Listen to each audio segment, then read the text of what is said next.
Namaskar and welcome to NFL Masala. I'm your co-host Anant. And I am your other co-host, Rakshak. Welcome to Season 4, Episode 2 of NFL Masala, where we talk about all the latest happenings in the NFL with a little bit of spice. So today, we're 2 days away from the NFL draft in 2025 now. And we, in theme of what has been going on for the past 2 months or so, we will be doing our own NFL Masala mock draft.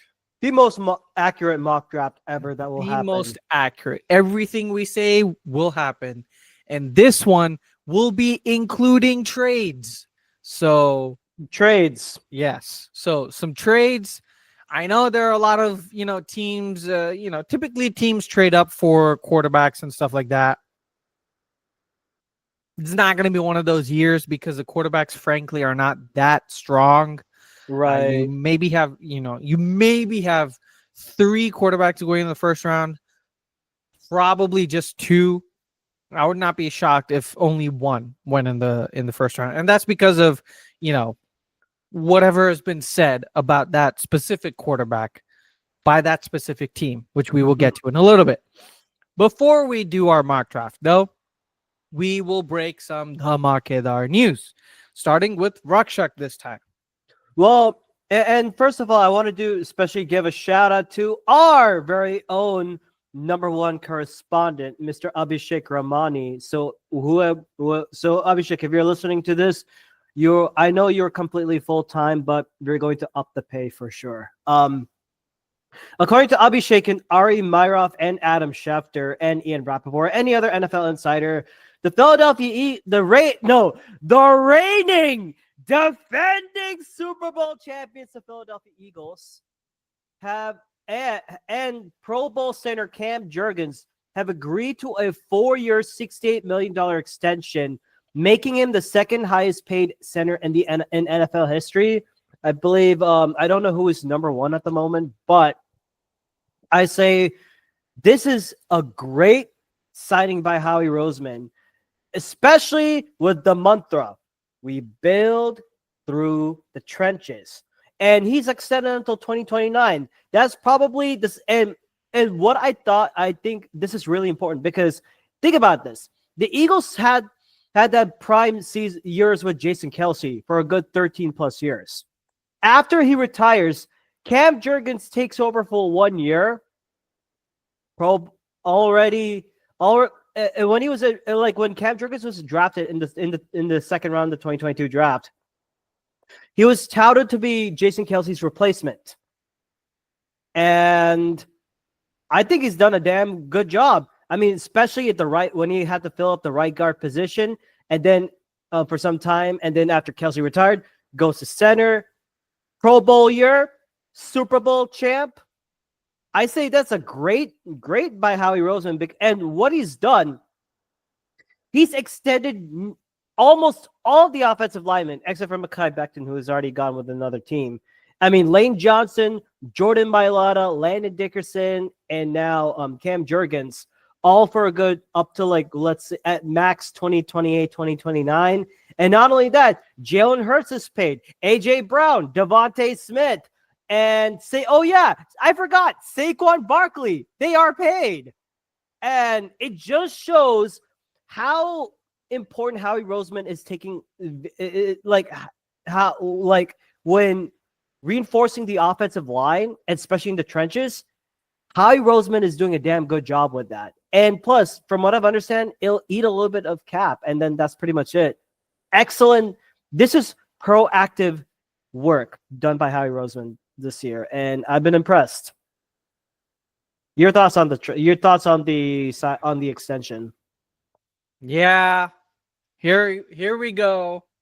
One more person signed to a really expensive deal. Somehow they make it work with their cap situation. And there was a tweet that I saw. I'm trying to find it now. But there was a tweet that I saw where they listed all of the signings that they have, that they've made in the past 2 to 3 years, and when those contracts are going to be ending. And what he has done is he has locked up all of the key players before the 2029 new media deal comes in, which would probably raise the cap to, unforeseen heights even more than it has been so far. So it's like, yes, the Eagles are going to be in a cap situation theoretically, but they can just keep pushing it forward and pushing it forward into the new years, and it's not going to make any difference because the new media deal is going to wipe out all of those cash crunch situations. Yep. It's just like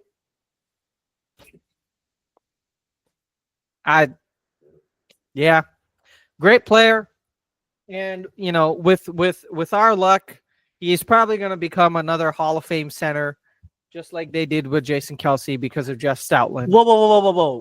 I won't say Hall of Famer, but definitely Eagles Ring of Honor. Eagles Ring of Honor, most likely. Yeah. Or they have the Eagle Hall of Fame or something like that. But yeah. Excellent move by Howie Roseman. I mean, these past 3 years, he's really showing his mettle as the executive of the year, deservedly so. There hasn't been many wrong moves that he's made. Now, there is one exciting news that I think everybody's going to be excited about. Oh, you got to break. I think you're the right person to break this news. What if there will be no detractors for this piece of news.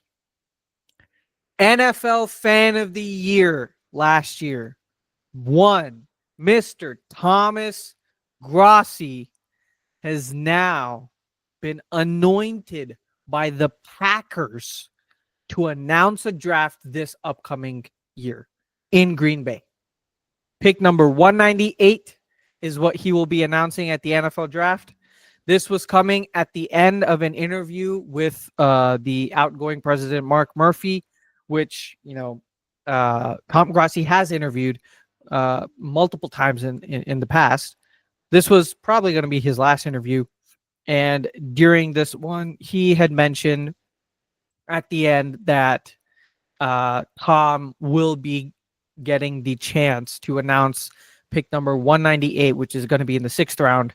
Famously, I think that was either Tom Brady or one before Tom Brady, right? Like, I think Tom Brady was either 198 or 199.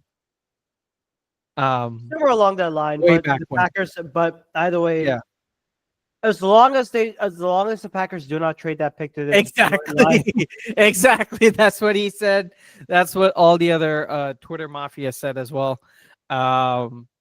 Yeah, well deserved. I mean, this man has done nothing but bring positivity and electric fandom to the Packers, to the NFL. He has been the very definition of the fan of the year with the amount of passion that he puts into his work, the amount of charitable actions that he has committed and he has given to throughout his career as a YouTuber.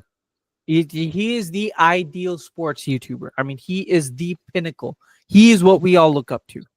He is the standard. He deserves it. He is him.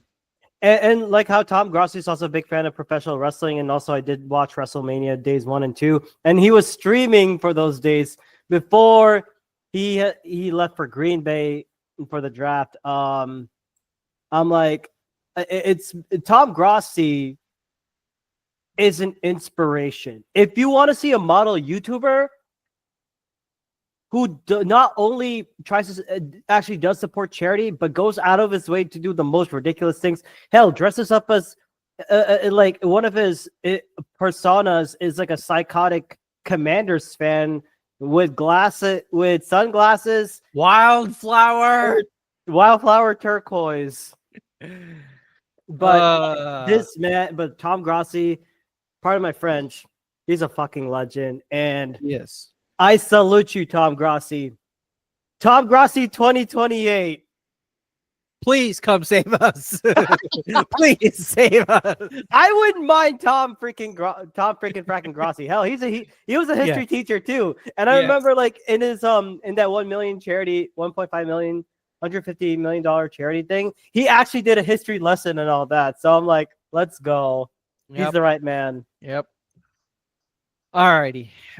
So today, as we said before, we will be doing our annual NFL MASALA Mock Draft 2025 edition. Yep. Let's get started, shall we? Yeah. So With a lot of trades. So with that, what are the rules for those that are listening to this for the first time?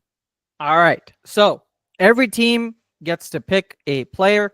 They have these specific draft selections. For those of us who don't know and who are watching this for the first time, the NFL draft allows college football players to be entered into the NFL via these selections. You know how the IPL has its auction system? Mm-hmm. It's a little better than that because the way that the NFL draft is selected, the worst team picks first and the best team picks last. Ideally, this creates an even playing field because the worst team gets the best chance at getting the best players, and the best team has to contend with getting not the best players because they've already been successful. That is the theory. Oftentimes in practice, it is very much a hit or miss. There is a statistical correlation that, the top 10 picks in the draft often become the top 10 best players, but that's not necessarily so because you can find value in the second and the third and the fourth rounds, even in the fifth and the sixth and the seventh rounds, or even as undrafted players. And there's a whole nother system of getting undrafted players onto your team. Now, not all of these players end up playing permanently in the NFL. A lot of times, some of these players, especially high-ranked players in the first, second, and third rounds, they end up not having successful NFL careers. Now, a lot of the fourth, fifth, and sixth, and seventh rounds end up becoming backup players, but there are still some who shine through and become starters and NFL players, and eventually become really, really successful people, players specifically. So, without further ado, let's get started with pick number 1, the Tennessee Titans. Okay, so with that being said, who's going first and who's going second? Let us do a coin toss to determine that factor. All right, I got a coin right there. No, a penny ain't gonna do crap. No, wait, we got it. All right, you call it. Okay, I'm going to say tails. Tails? All right, and it is flipping. It is heads. All right, you get the... All right. So I win, so that means I will be picking the odd numbers, and Dakshak will be picking the even numbers. Sounds good. All righty. Let's get started, shall we? Bring it. So, Let's go. one more rule. We can initiate trades in the number that, with the team that we want. And if the team that is going to be our trade partner happens to be be under control of the other person. So let's say I'm the Jaguars and I want to trade with the Bears, who Rakshak is, going to be selecting from. I would basically be asking him, hey, I want to trade out. What do you want? Right. And we would be actively negotiating a trade, which is how, it would happen in real life. Yes. So I feel like that would add a little bit of spice because I would have different trade values. You have different trade values, and it's going to be very interesting to see how that works out. So without further ado, number 1. All right. Tennessee Titans. This has been the answer since, I don't know, February, March, maybe. Probably. It's Cam Ward. Yeah. Cam Ward, the quarterback out of Miami. He is the best quarterback prospect this year. In terms of his, athletic aspects, he has a great mobility, right? But while he has mobility, he has the ability to get out of the pocket. He has some really explosive games. He has a really, really explosive arm. Very, flexible in terms of its arm positioning. Mm-hmm. He can be inaccurate and very arm arrogant. That is something that has to be coached out of him. Yeah. But at the end of the day, there are games like, the Pop-Tarts Bowl in the first half where he has 190 passing yards and 3 touchdowns in the first half of the game. There's that 25-point comeback versus Cal. There are just games where he really shines and he really shows that he is the best quarterback in this class. And it's a no-brainer because the Tennessee Titans, they have wined and dined him. They have literally basically come out and said that they're going to be drafting him. There was a little bit of showmanship where they said, I don't know if we're going to be drafting Cam Ward. Maybe we go Abdul Carter. Maybe we go Travis Hunter. No, that's not happening. It's going to be Cam Ward. Stop. They're going to run in that pick in like the first 10 seconds, and it's not even going to be undisputed at that point. Right. And honestly, just to finish it off, it is a no-brainer. The Titans need QB. Mailman was not it. Mm-hmm. But I'd be surprised if they pick someone else other than Cam Ward. And now, pick number 2, the factory of sadness that is the Cleveland Browns. Let's see. They need help everywhere. Interesting dilemma, right? It is an interesting dilemma because right after that, the Giants don't need to. And I'm going to say this: if the Giants trade out the 3rd pick to go back, Joe Shane has to get fired because it's the best player available. Because either one, you're stuck with 2 dilemmas: either Abdul Carter or Travis Hunter. You cannot go wrong with both. But I'll say this. If I'm the Browns, Myles Garrett is going to be nearing the end of his career. Mm-hmm. The QB situation is not too good. I mean, they have like the 33rd pick or like an early 2nd round. And how dare you disrespect Super Bowl champion Kenny Pickett? My man is a starter. I mean, that man is an NFL starter. He is a 1st-round caliber quarterback. He deserves to be the starter of the Cleveland Browns. Oh my God. What? I did not expect that coming from you. All right. I think this would be a shock to some people, but I'm going to stick to the guns and go with the best defensive player overall. I'm going to go with Abdul Carter, Penn State. Yeah. Reason being, if you watch his tape, this dude at Penn State, in the name, whatever religion that you pray to, whatever God that you believe in, you better keep him away from your ass. He's an excellent pass rusher. I mean, I don't know if there was he was basically one of the reasons why Penn State's defense was very good. And you know what and of course he reminds us of one certain Mr. Micah Parsons. After all, I was gonna say which other Penn State explosive, bendy, uber athletic pass rusher have we seen? Yep, and then and Adisa Eyes, but also another thing, he was a finalist for the Chuck Bednarik Award, for the top college defensive player, named after concrete Chuck Bednarik of the Philadelphia Eagles. By the way, if you didn't know, now you know. He did lead the FBS with 23 tackles for loss, 7th in sacks with 12. And the thing is, before he went to edge, he was an off-ball linebacker. He had to transition to edge with Chop Robinson and Adisa Isaac leaving for the draft. He's explosive and flexible. And And I would say like he's the best defensive player in the draft outside of the unicorn Travis Hunter, because Travis Hunter is a freak athlete. But the Browns, they need help on defense and picking the best player available. Abdul Carter is my pick. Yep.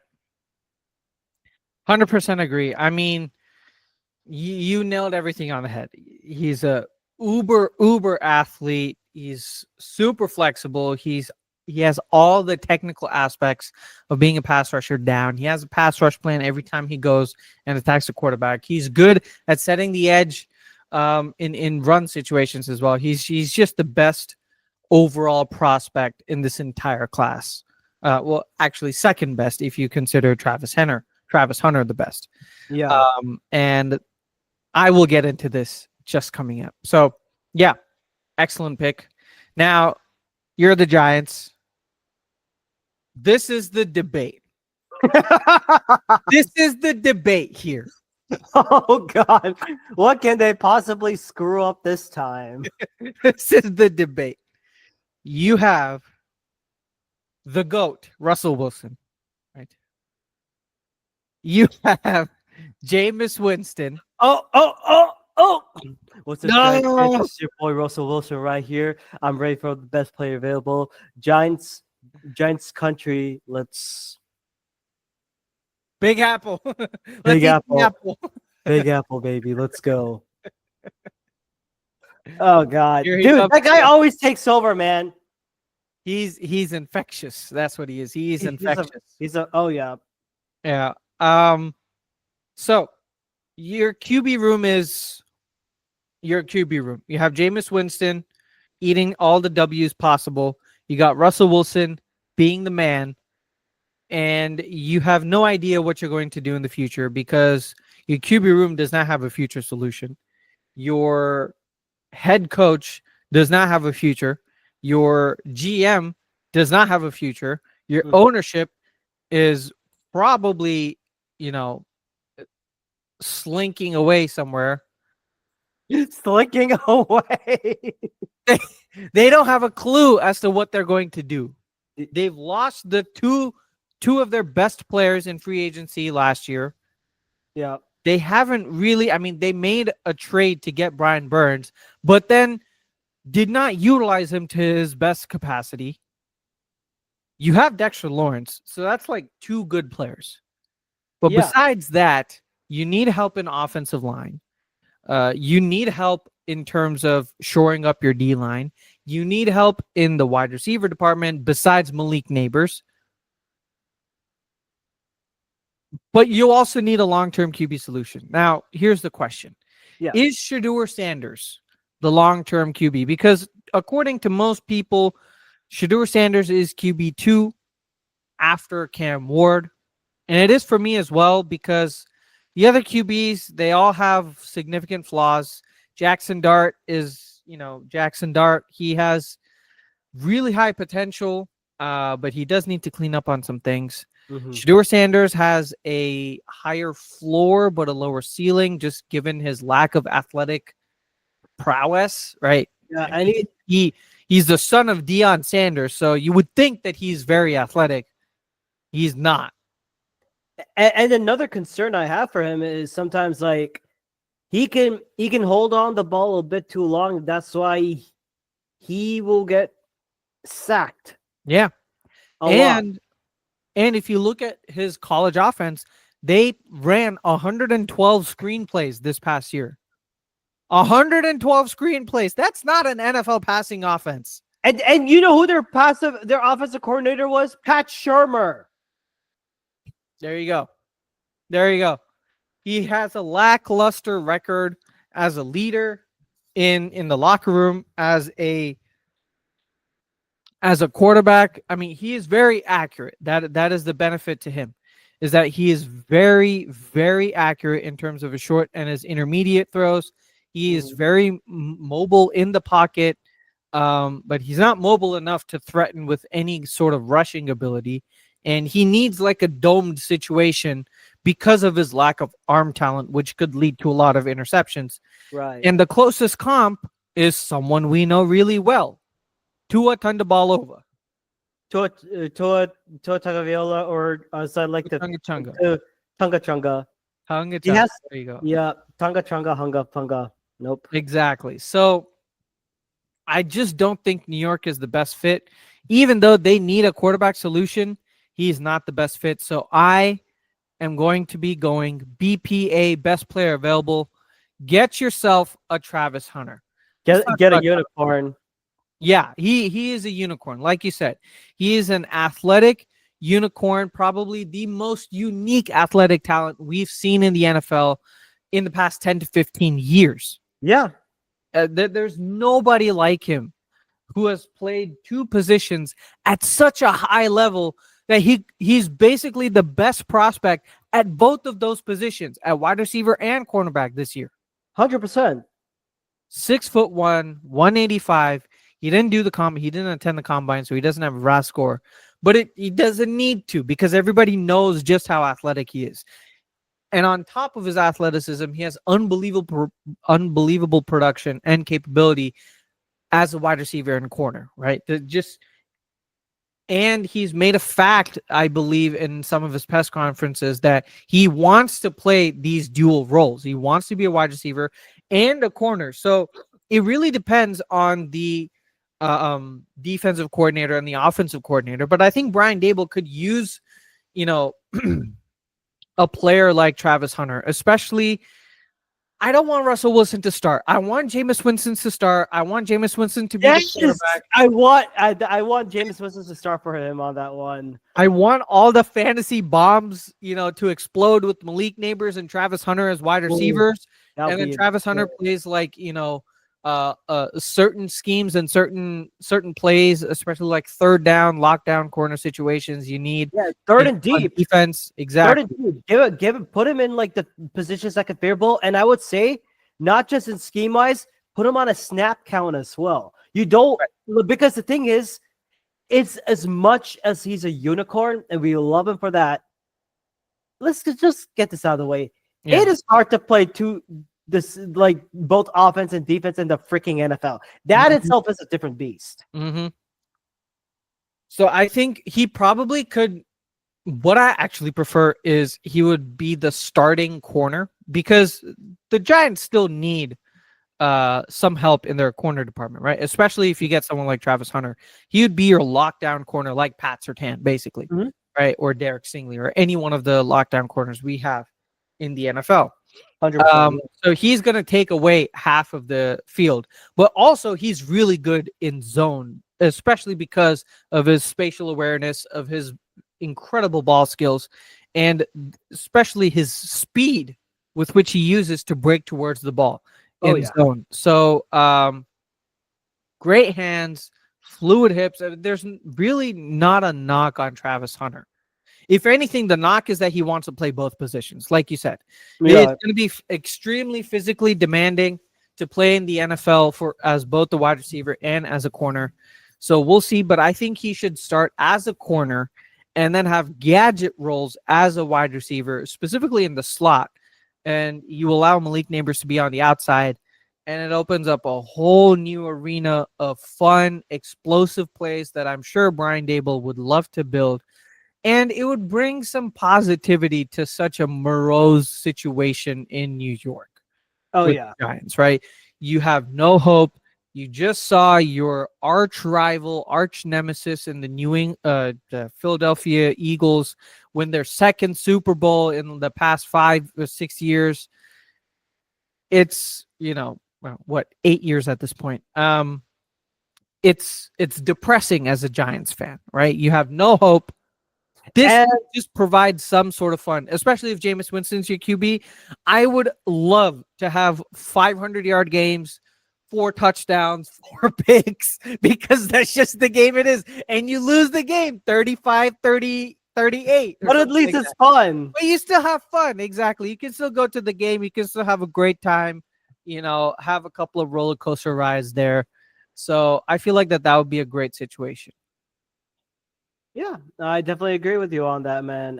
Travis Hunter is your best pick. And here's the thing. Because the Browns and the Giants are in the best positions. And I wouldn't mind the Browns going with Travis Hunter, the Giants taking Abdul Carter. it could work either way because 2 and 3, they're in the best positions available. But if there's a situation that Travis Hunter and Abdul Carter drop, I'm going to be like, all right, I want to know who's smoking and what it is because that makes no sense at all. All right. So with this pick number 4, I think this is pretty easy enough with the top 3 picks being made. The Patriots have it so much easier. And I would take, and one thing to help out your guy, Drake May, protect your damn QB. Because Drake May and whoever was on QB over there got murdered. So you know what I'm going with? I'm going with offensive line. Let's get Will Campbell from LSU. 6'6", 319 pounds out of the Louisiana State University Tigers. And I mean, like and I would say he's one of the top ranked offensive tackles. I mean, he and Armand Membu can go either way. And what I think about Campbell, although he thrives at tackle, some people say that he could be a most likely suited to be a guard. The short hands will say that, and occasional moments where he can get beaten if he can. But I think like and sometimes like he has a little bit of like he needs to work on like stopping against like great top NFL edge rushers. So maybe you put him in guard first and then you transition, but he could be tested tackle. If he thrives there, awesome. If he works better as a guard, even better. The Patriots are focusing on protecting Drake May, and they get the best tackle available right there. Will Campbell's the guy. Agreed. He's probably the most technically sound tackle in the draft right now in the first round. And the Patriots have very a variety of needs that they need to address, right?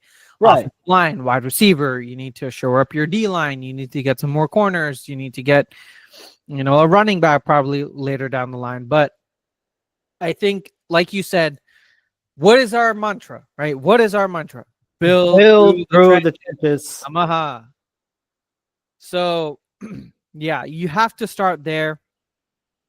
And you look at a team like the Eagles constantly investing in the offensive line, and that has yielded so many fruitful results for the Eagles, especially allowing a decent quarterback in Jalen Hurts to show his true talent, right? If you want Drake May to have the best success, you need to build that offensive line. And like you said, that's the best choice. For pick number 5, the Jacksonville Jaguars. Da da da da da da da da da. We have a trade. Oh, trade request. I, as the Jaguars GM, humbly request Rakshak as the Bears GM of pick number 10. Okay. For what?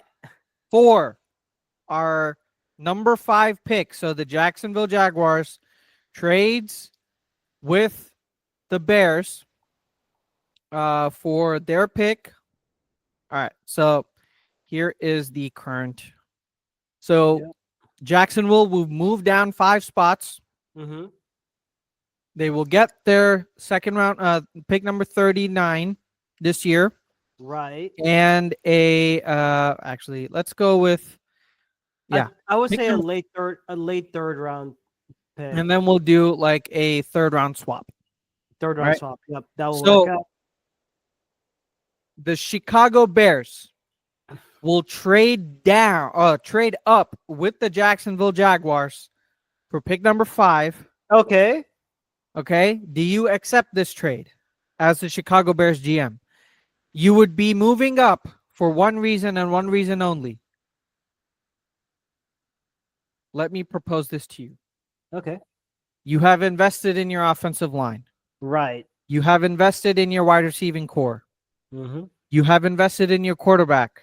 Yep. You have now gone out and invested in an all-star head coach and offensive coordinator. The one thing that is lacking is an all-star running back. No. This is your chance. Oh, You are the Chicago Bears. You have been in a decrepit situation in the doldrums of the NFC North for the past 10 years. Your older brothers in the Packers and the Lions and the Vikings have been constantly spanking you year in, year out. This is your time to hit puberty, hit the gym, grow 3 inches taller than your older brothers, and beat the shit out of them by getting Ashton Genty. Oh my and god! Potentially having a top 5 offense in the league. What do you say?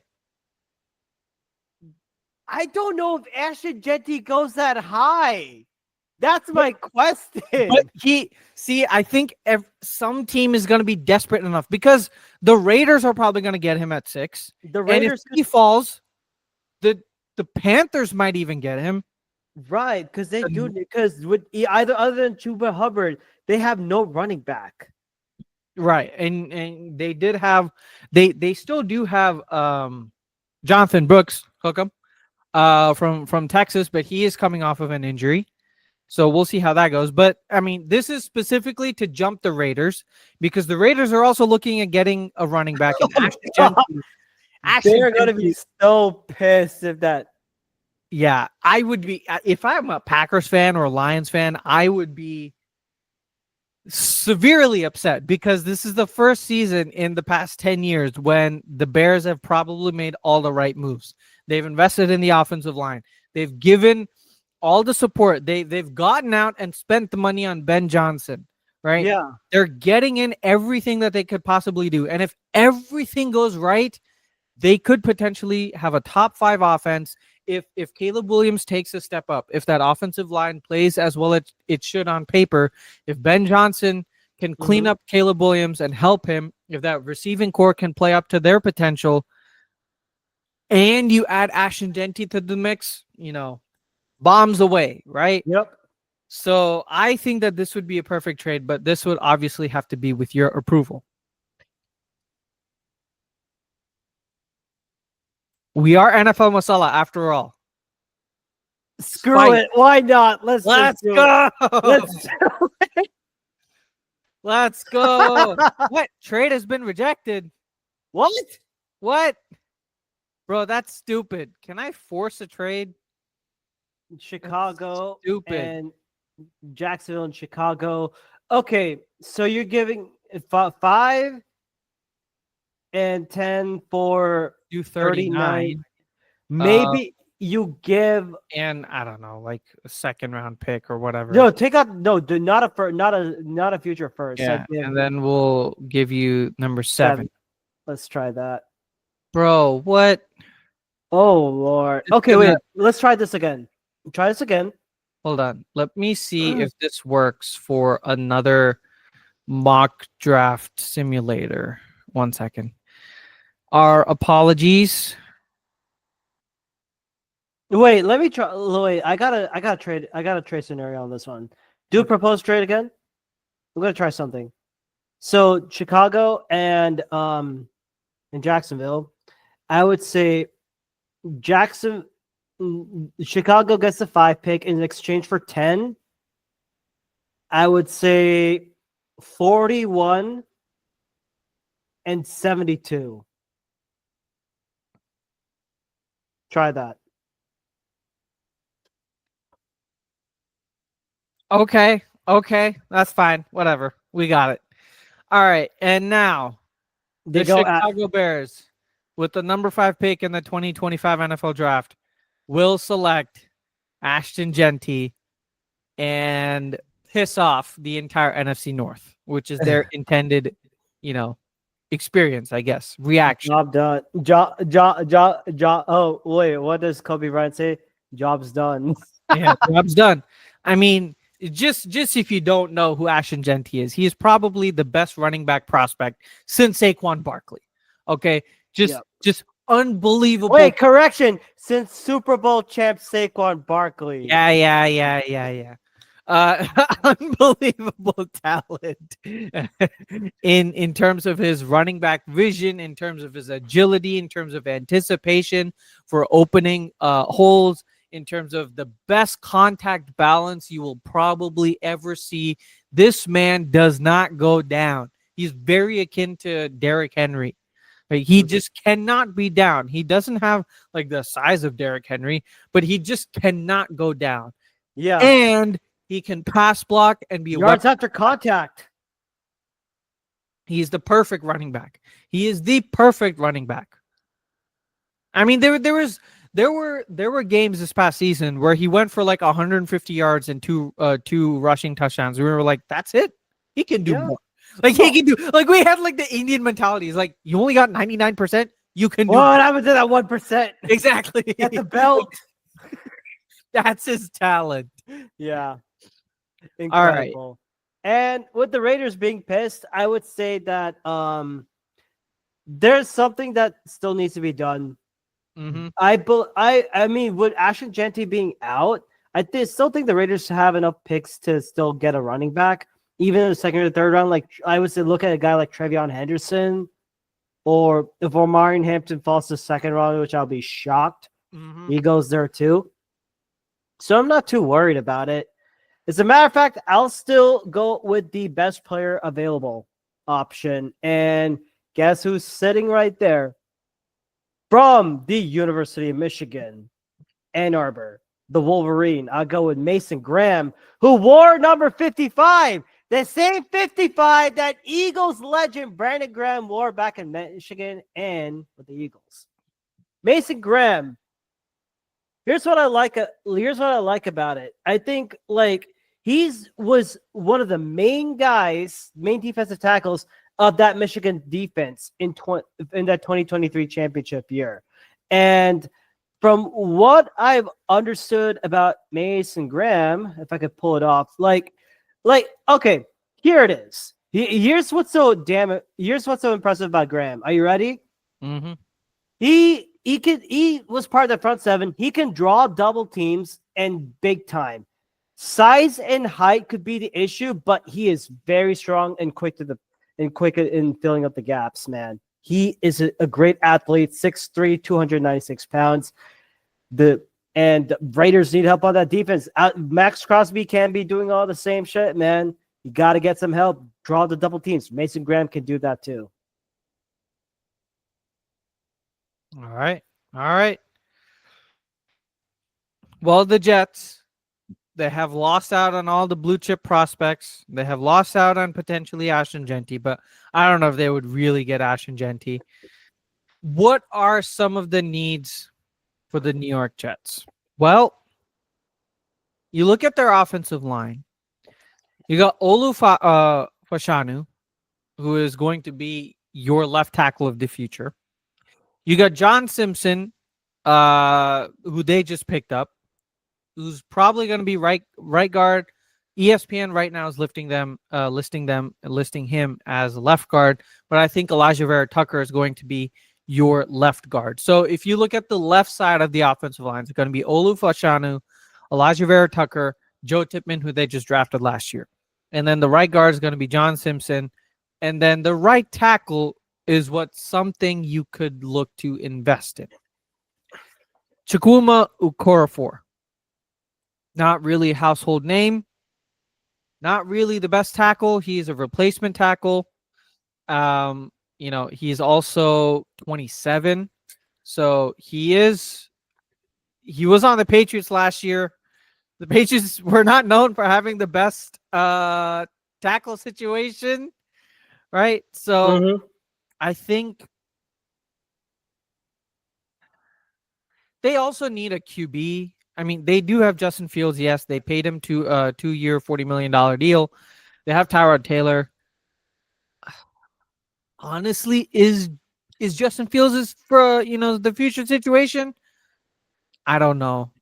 They just got in a new defensive-minded head coach. If they were going to go with Justin Fields, I would have gotten him an offensive head coach to pair with. You also look at their wide receiver situation. Besides Garrett Wilson, you have absolutely nobody. Right? Allen Lazard led the league in terms of drop rate last year. With Aaron Rodgers, his buddy, throwing to him. They also need a tight end. I mean, there are a lot of holes, but like we say, build through the trenches and you will prosper. So I will go with the second best offensive line prospect in this draft, and that is Armand Membu. He's very, very, very athletic. 9.9 RAS, 6'4", 332. So your prototypical size for tackle, but has also guard flexibility. He has really good body control against better edge rushers, making power moves. He has a really high football IQ. He picks up stunts and blitzes very well. He does need a little bit of technique cleanup versus speed blitzes and speed rushers, but that is something that could be coached. And he just has tremendous athletic upside that should not be passed out on. And at number 9, I think he fits perfectly with what they're looking for. As a right tackle, he can come in, plug and play, don't have to worry about protecting the blind side of the quarterback.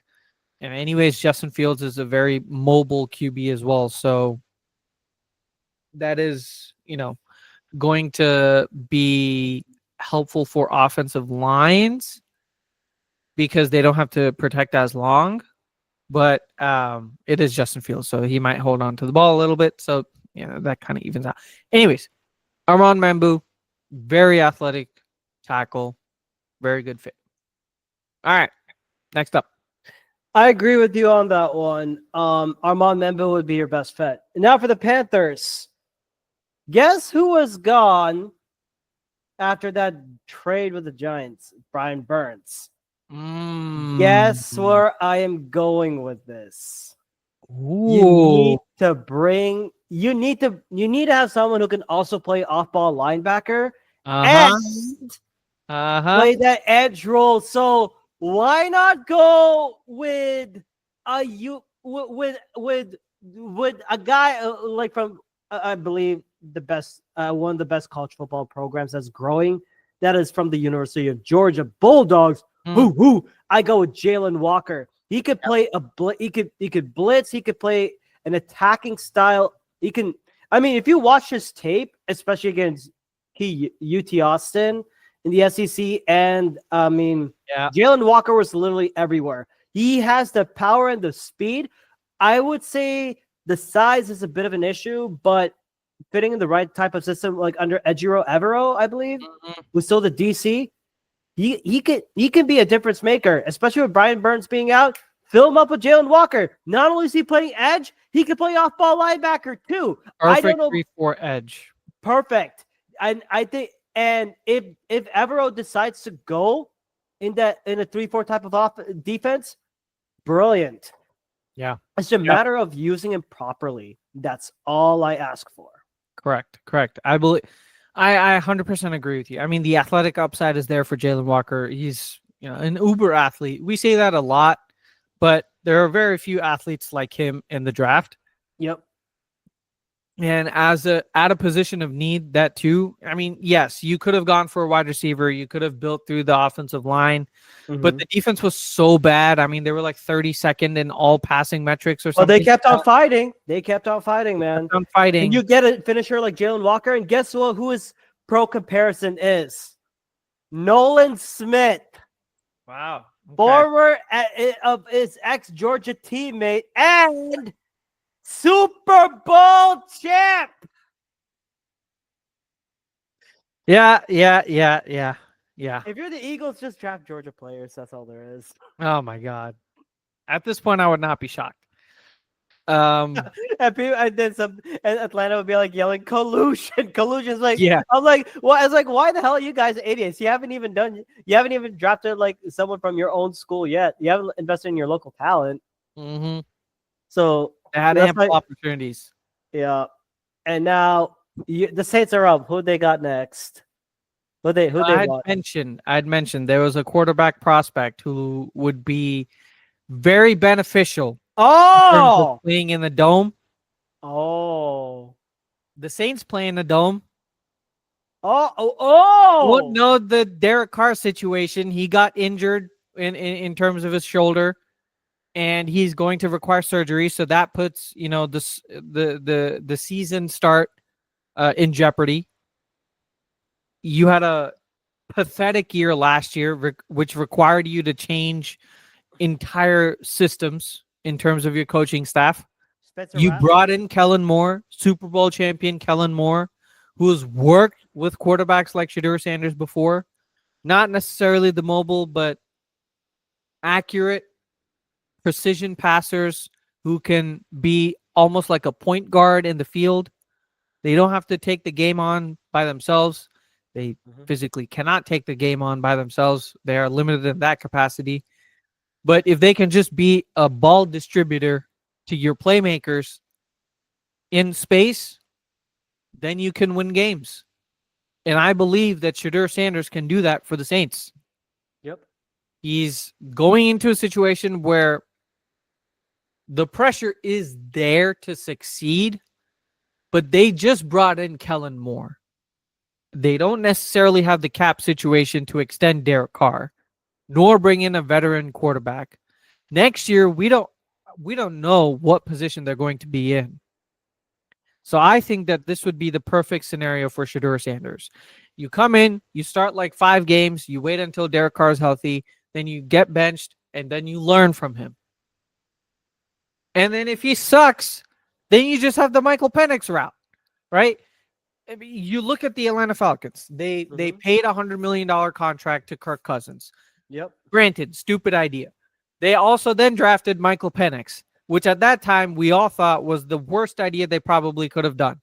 Then you look at the last 5 games of the past year, and you were like, oh, I'm glad they got Michael Penix because Kirk Cousins was not working out. And when you look at the history in the past 5 years of veteran quarterbacks getting their second franchise, basically, besides Tom Brady, it has not worked out. Yeah. It hasn't worked out with Aaron Rodgers, with Russell Wilson, with, Kirk Cousins, with Derek Carr. It just has not worked out. Joe Flacco, probably the best example of it kind of working out, but that's for like 5 games. Yeah.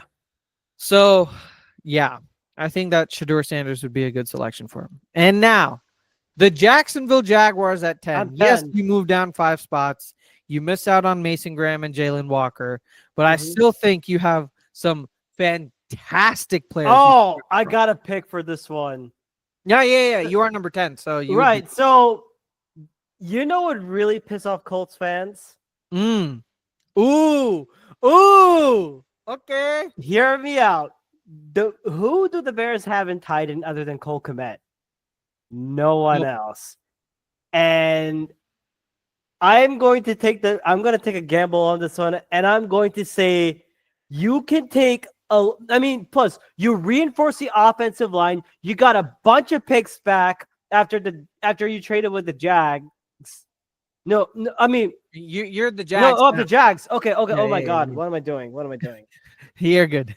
Oh, but they do need tight end, and I'm going to pull up the tight end. They have Evan Ingram though. No, all right, but I'm checking up the tight end room really quickly. Brenton Strange, Johnny Munt.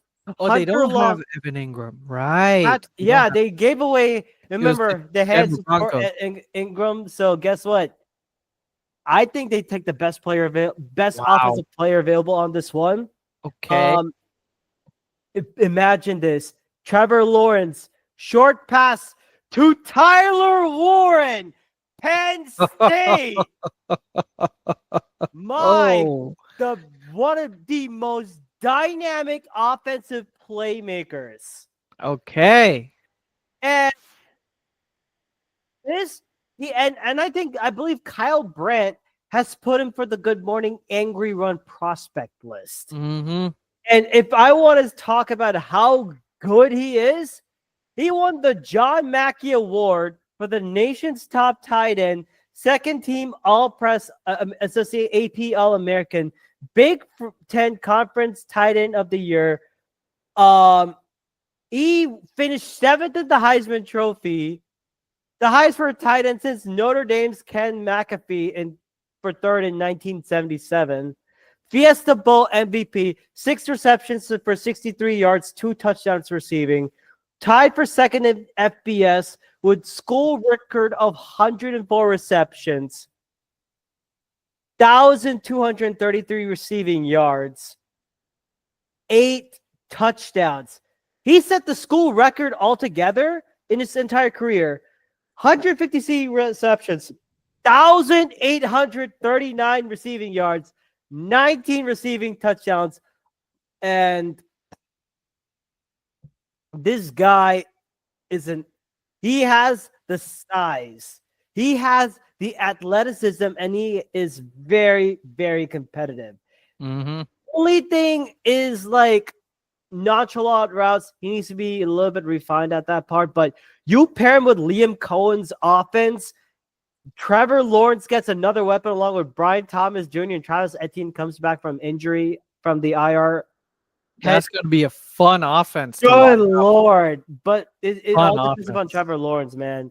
But yeah. Tyler Warren is going to be a beast in this one.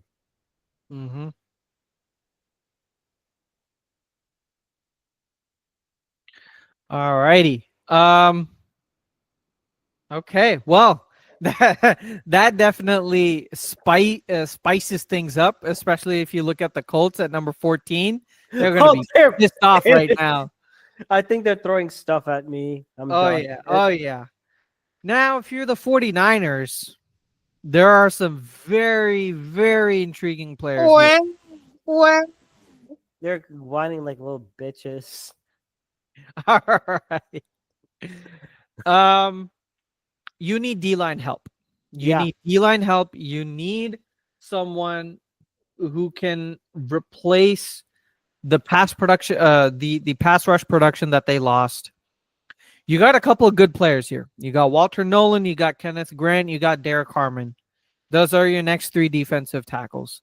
Yep. In terms of your edges, you got Mike Green, you got Michael Williams, James Pierce. That might be a little bit early, but when you look at Mike Green, that could probably be your best solution to place outside of Nick Bosa, right? You don't know how long Nick Bosa is going to stay. Maybe any potential injury concerns. Yep. In the future, but you look at your pass rush depth. You got Yetur Gross-Matos, not good, and rest all are not good. And when you look at the NFC, you need as much pass rushing talent as you possibly can. I think I might have an idea on who you're picking. But you also have a ton of running backs, right? Yeah. Who would definitely be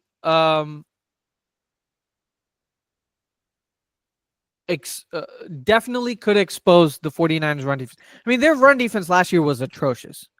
As usual. It was very, very atrocious, specifically given the amount of especially since they did not have any talent. Now, there are a couple of players who could fit that bill. You got Kenneth Grant, right? 6'5", 335 pounds or whatever. Freak, athletic freak. Ron, I know. So that's what I'm saying, right? But he's a perfect prototypical nose tackle who's going to plug gaps in the run game. He's also got impressively quick feet in terms of his pass rush capabilities. He's got some good production as well. So you do have Kenneth Grant. You also have Walter Nolan, right? Yeah. Who has really good production. He is more of a pass rusher. I guess 3 tech mold.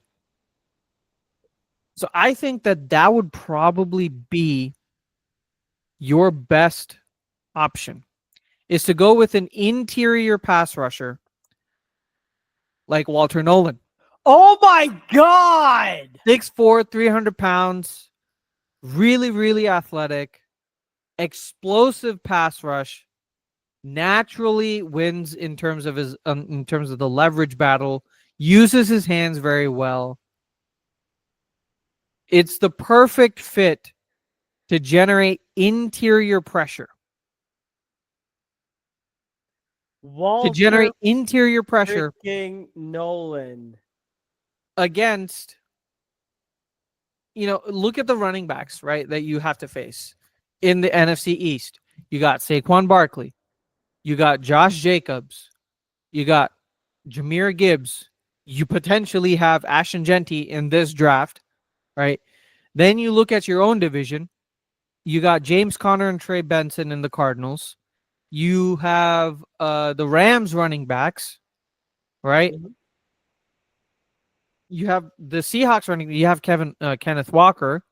You have a lot of running backs in the NFC who could expose that run defense. And unless you have someone who's capable of taking the pressure off of Nick Bosa and the other defensive players, you're not going to win many games. So I think Walter Nolan, especially since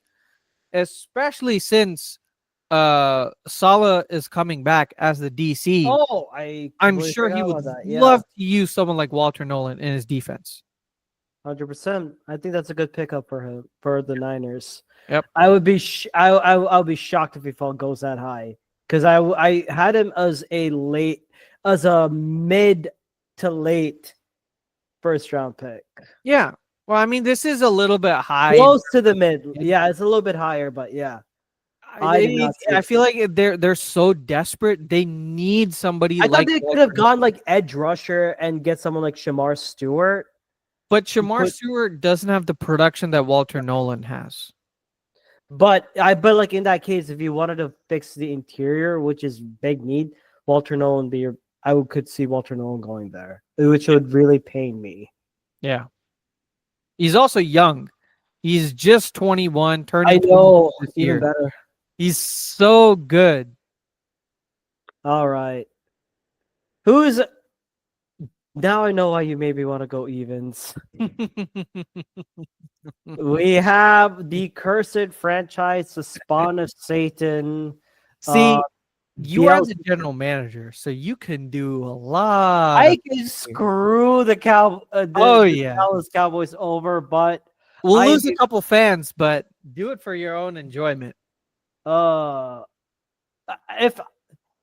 I'm Jared Joe, like the original thing I would do, like obviously, is to build through the trenches, and they need help on the edge because I believe Tank Lawrence is with another team now. Mm-hmm. But the Cowboys are going to cowboy this, knowing fully well, and I've seen a lot of mock drafts get this guy. They believe that I'm sorry here. Jared Jones here from the great team that is the Dallas Cowboys, America's team.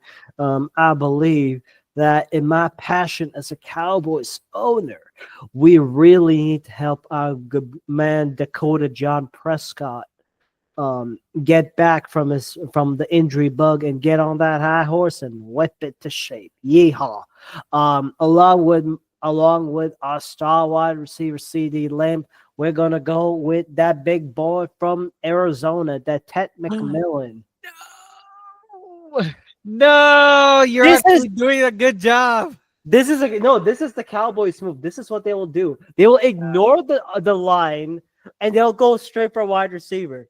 This is what they will do. But the thing is, they need receiver though, and Ted McMillan is the perfect, prospect to place. Yeah, big perimeter, wide out, great red zone target, body control, and chunk, and he is a yak monster. But here's the thing: when I saw him play against my team, Texas Tech, he is fumble prone.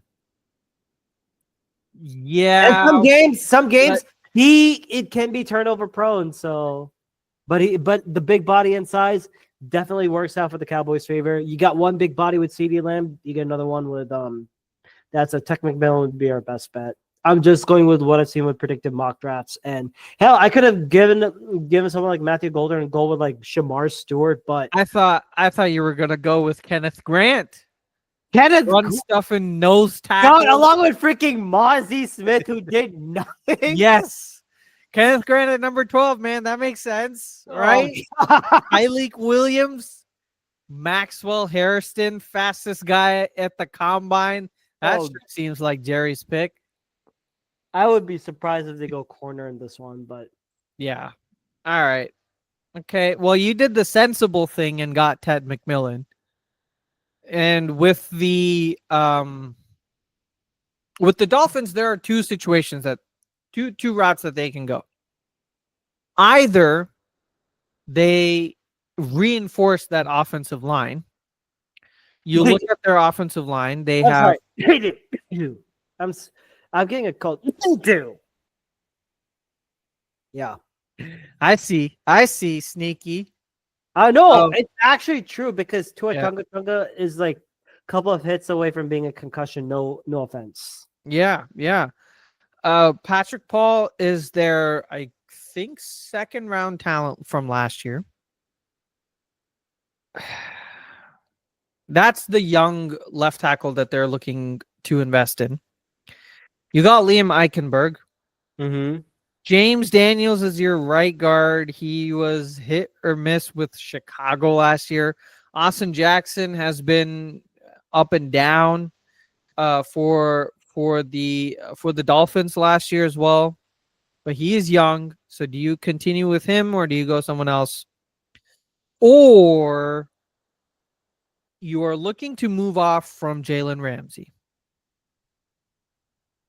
Besides Jalen Ramsey, here are your corners. Oh, Storm Duck, Cater Kohu, Cam Smith, Artie Burns. Storm Duck. Like a storm and a bird. Yes. This is a real person. He is 24 years old. His name is Storm Duck. Oh my God! Now I'm not gonna be able to sleep tonight because I'm gonna be imagining this duck surrounded by angry thunderbolts. Like you'll be quacking nightmares. I'm like, oh God! And it quacks like quack motherfucker. Oh my God! But you need to replace him. I still keep Storm Duck because of the name, man. Oh my God! Yes, he is a real person. All right. So I am now in a dilemma. I am choosing two Texas players. Okay. Calvin Banks, offensive tackle, or guard flexibility, or my favorite corner from this draft, Jahdae Barron. Ooh, you cannot go wrong with either of them. Right? Because they need to invest in their offensive line, but they also need to make sure that they replace Jalen Ramsey properly. I really want Jahdae Barron to fall to the Packers. But in this case, I have to do the right thing and give him to the Dolphins. All right. Here's why. Okay, that's a good move. Excellent move. Why? What was your I would say like originally I would have gone with Kelvin Banks because you need to protect to nothing beats than increasing the depth, increasing that O-line depth. But if you wanted to get someone like Jahdae Barron, because you need help on that corner position, especially with a guy named Storm Duck. Yeah, you need someone like Jahdae Barron who can not only play it slot, he could play he could play a little bit of safety, he could play outside. I think he's a better in zone coverage, right? Which is what I would think. That's what Miami's defense would most likely run a lot, especially in the AFC East. So Jahdae Barron would be your best. Would be your best, and he could start immediately. Hands down. You could You not hit go the nail wrong. So you could not go wrong. Yeah, you hit the nail on the head here. Jade Barron, yeah, he is a nickel corner size. He's 5'10", 195. But he ran a 4.39 40. That's And good. last year, he played outside corner, right? He won the Thorpe Award for the best corner last year as an outside corner. So to all the detractors who say, oh, he's Jim just a nickel freaking corner. Thorpe. He was literally the best corner last year playing outside. Right? He is so good in terms of his using his athletic traits and his speed to break on the ball in zone situations and to provide sticky man coverage in those situations, even when he is outside. Then you look at his run stuffing ability, especially when he plays in zone, the way that he just hammers downhill with menacing speed and attacks the ball carrier. We saw that against Ohio State several times, right? Yeah. He's so good in all the aspects that you need as a corner. And I think that he's going to be, besides Travis Hunter, he's the best corner in this draft. Great ball awareness for for a receiver of a receiver in space. Amazing route recognition and anticipation. He's a leader. He's got great character. Everything you would want. Perfect selection, in my opinion. All right. What do the Colts do now? Now that they've lost out on Jade Barron, they've lost out on Tyler Warren, they've lost out on Walter Nolan, Jalen I have Walker. a reach. I got a reach for this. Ooh, okay. I think they go with the next best tight end available. Okay. Colston Loveland. Tell us more about him. Colston Loveland from the University of Michigan. 6'6", 248 pounds. Excellent production when he was there, especially when he had to deal with the likes of JJ McCarthy and Michigan's "who the hell is their QB" moment. I mean, like, he was second team All Big Ten, led the team with single season 56 receptions, 582 receiving yards, 5 receiving touchdowns. He was the finalist for the John Mackey Award for the nation's top tight end. Did lose it to Tyler Warren. And he missed some time with a shoulder injury. Best comparison to Sam Laporta. So talented young tight end, could be a great pass catcher, good hands, and ability to separate in man coverage. You can play in all 3 levels. Great speed, but his routes can be a little bit hurried. But putting him in a situation with the Colts under Shane Steichen, you can't go wrong with it, man. And yes, he doesn't have like that route speed, but he has the type of talent where he could be like, oh, he's a good yak guy, make one of those big catches when needed. Colston Loveland can be that person. All right. What do the Falcons do? Oh now? God, can they not screw up like they did last year? Hopefully, because they've been needing pass rush since like the past, I don't know, 18 years, I guess. God knows how long. God knows how long. No, it's like that meme from Titanic. I waited 84 years for this. Honestly, did the Matthew... Okay, let me ask you this. Did the Matthew Judon acquisition work?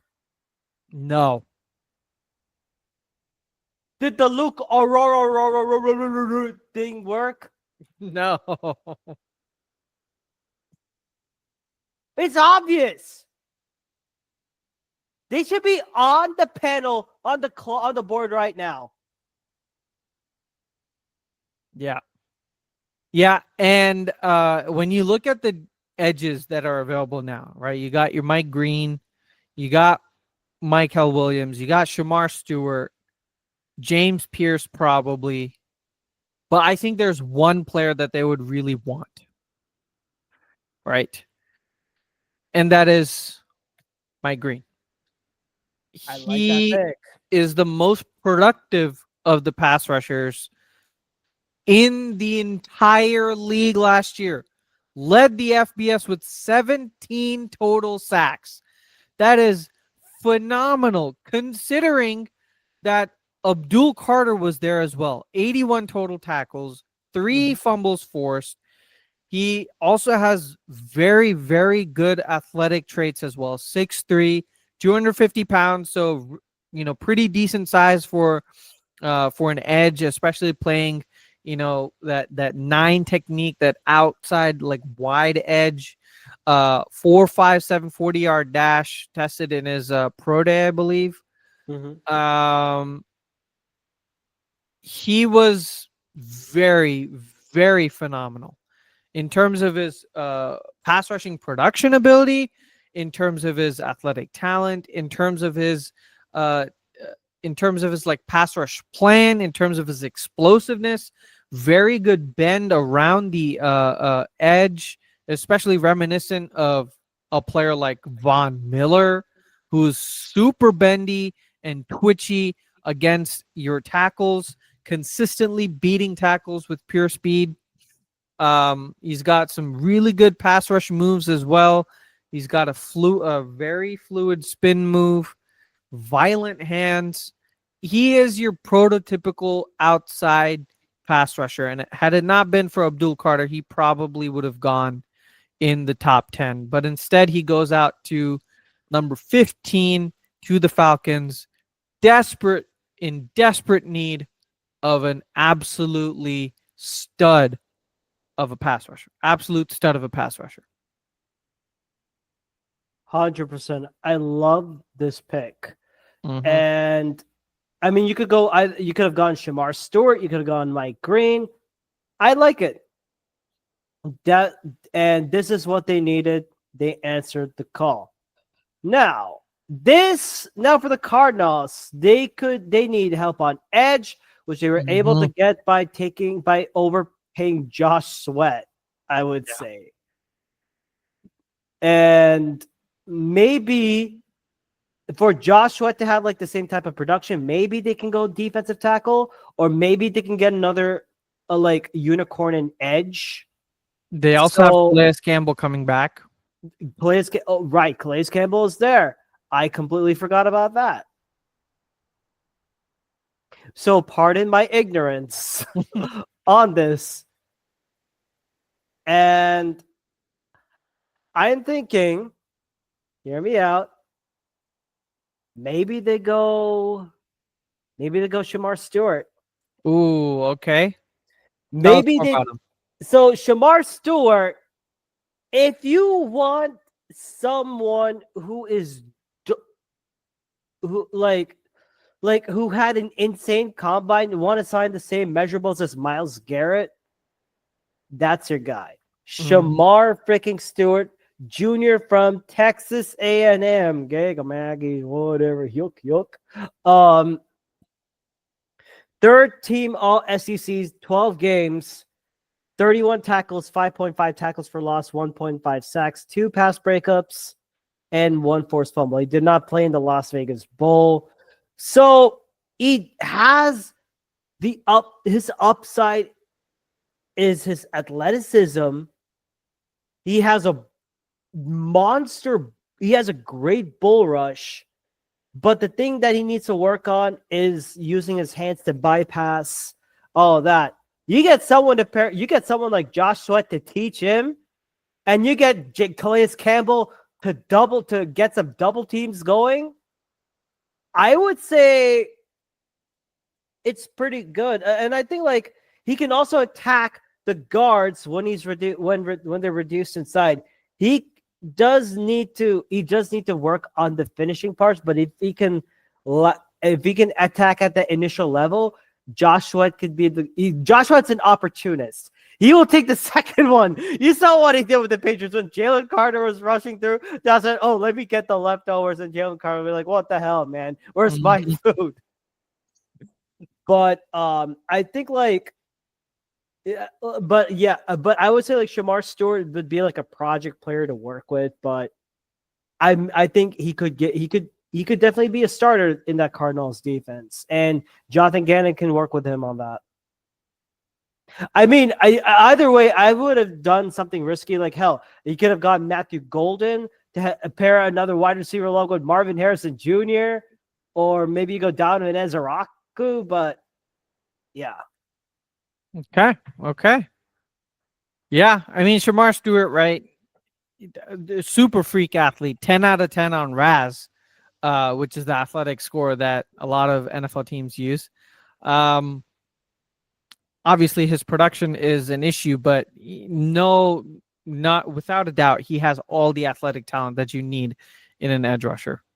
Now, the Bengals are pretty pissed because they sorely need an edge rusher, and they saw 2 back-to-back edge rushers go that they would have loved to have.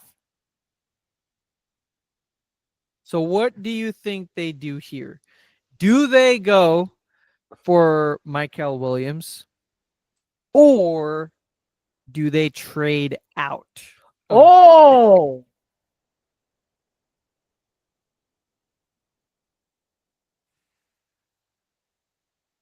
I just don't know if there are any trade partners. That's the thing. I think they will sit there and take the best. I think they'll take an edge. Right. I think they'll just probably take the best edge available, and that's Michael Williams. Yep, from Georgia. From Georgia. Right. A little bit more about Michael Williams.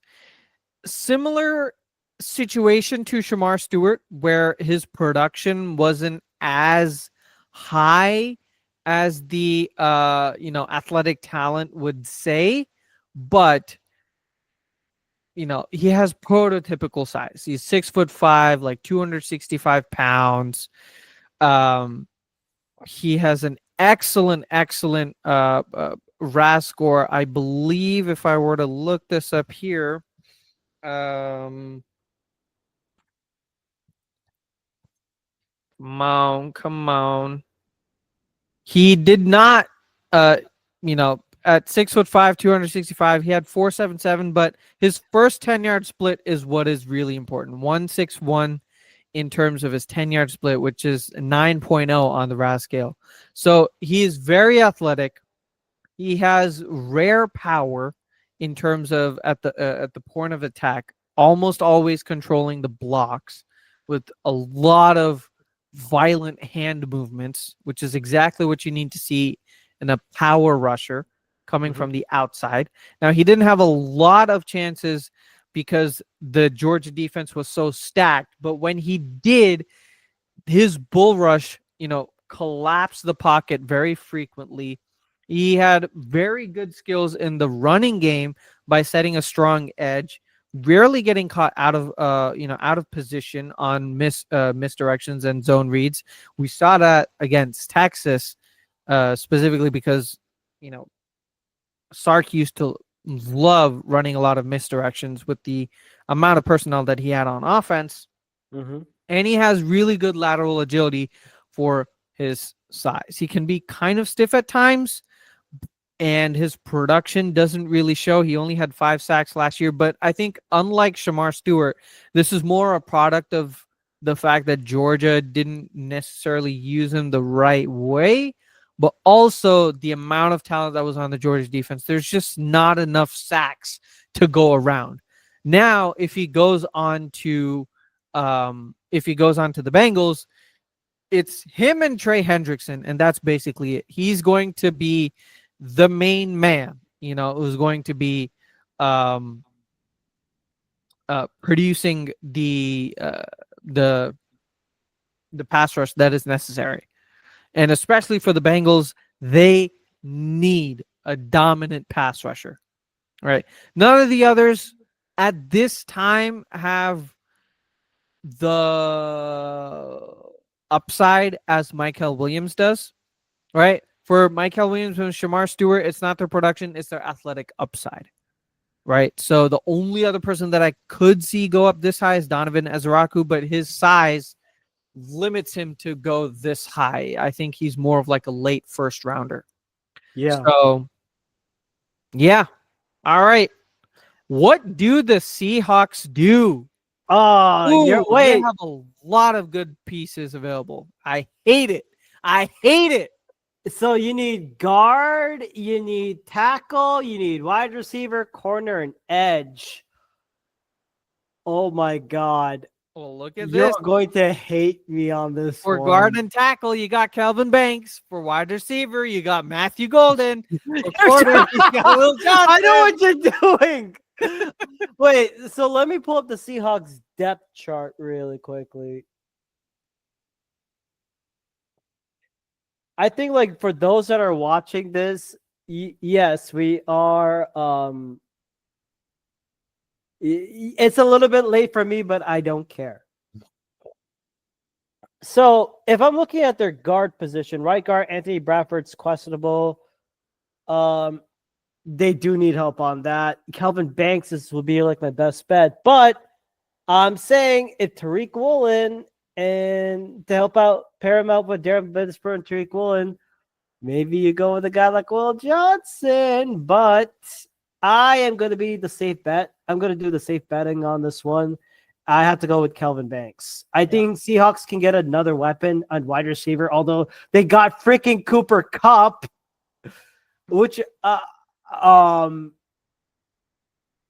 mean Cooper Kupp, Jackson Smith and Jigba, and MVS. Wow, Dude, imagine Matthew Golden going there. Sam Darnold. But yeah, Kelvin Banks, he could play.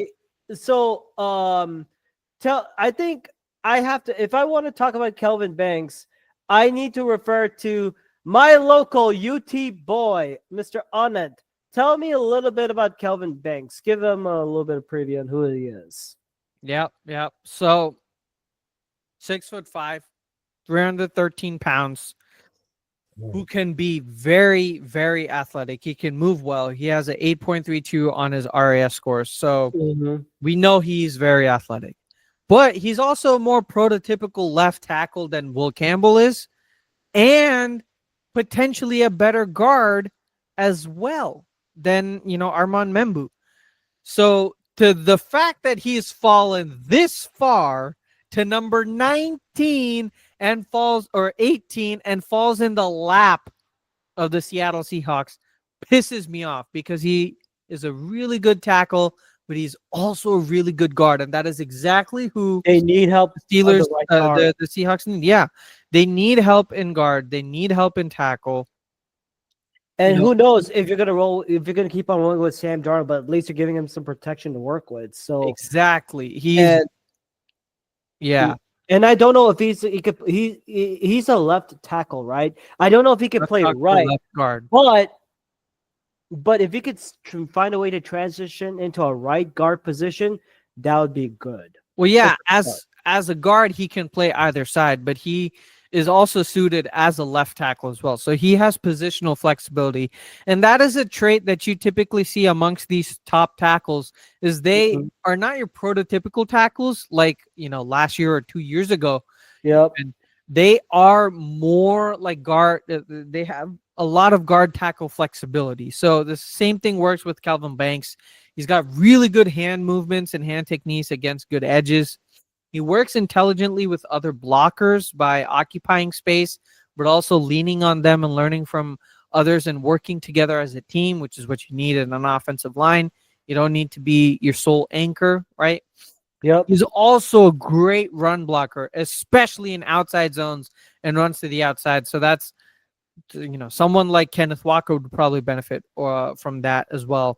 And Sam Darnold, who we might not, depending on based on the offense that he was running with the Minnesota Vikings last year, I could see this as a very, very good selection by the Seattle Seahawks. And it's depressing because I hate the Sea Chickens, as you all know. So much heartbreak for Packers fans because of the Sea Chickens. And it's just, man, they get another good player. Last year, it's Troy Fautanu.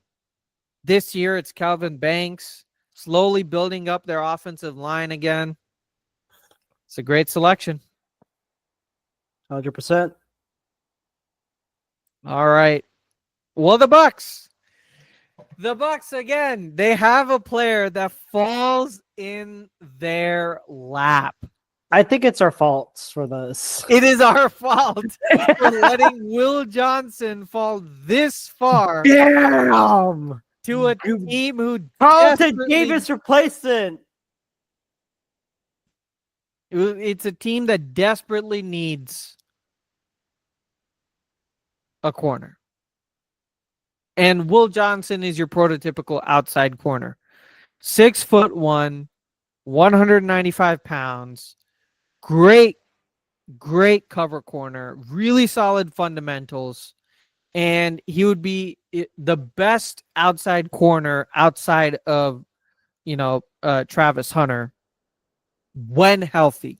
Mhm. That's why I would have picked Jahdae Barron over Will Johnson because of his health injury, because of his injury concerns, which, unfortunately undeserved for him, but it did drop him out of the top 10 potentially because of that.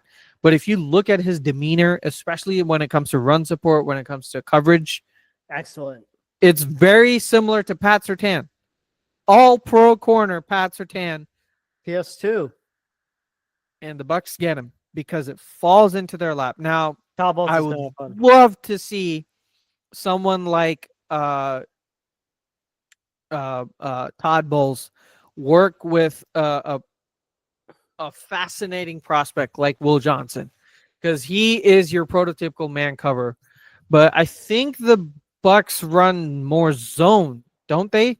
But they do also run a lot of blitzes. They can run. They have a ton of blitz packages, Yeah. and having Will Johnson to play that safe corner route. Oh, Mhm. that's gonna be helpful big time. Yeah. Spoiler alert! I already have a pick ready for the Broncos. I have a trade. Oh, I have a trade. what? Actually, would it be this? No, I have a trade next. Never mind. Continue. Okay, for the Broncos, you saw Ashton Jeanty being gone, but guess what? They still need help on the running back, and to help Bo Nix, I am going with running back Omarion Hampton from the University of North Carolina Tar Oh. Heels. All right. If you want to know what he is, 6 foot, 220 pounds. He had 6,660 rushing yards, 373 receiving yards, and 17 touchdowns.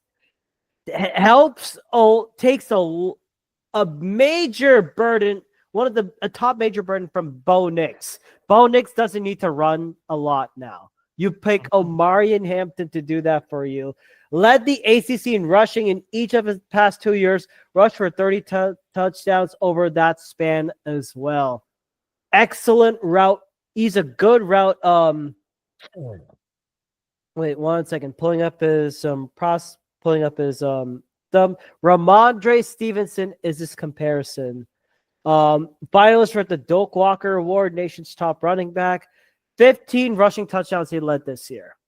And basically a battering ram. I would say he's he could be a 2-down, 3-down running back.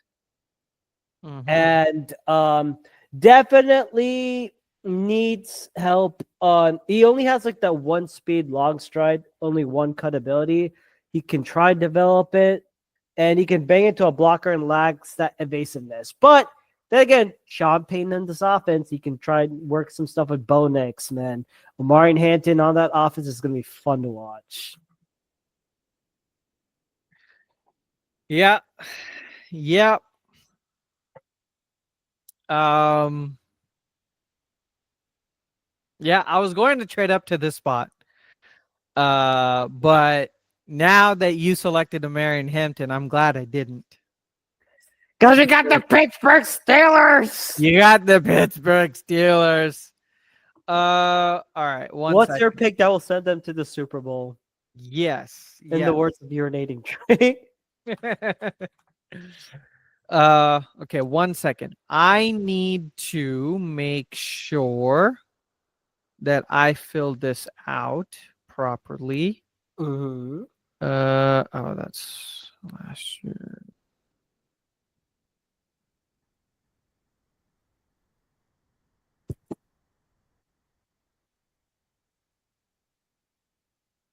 Hold on. All right.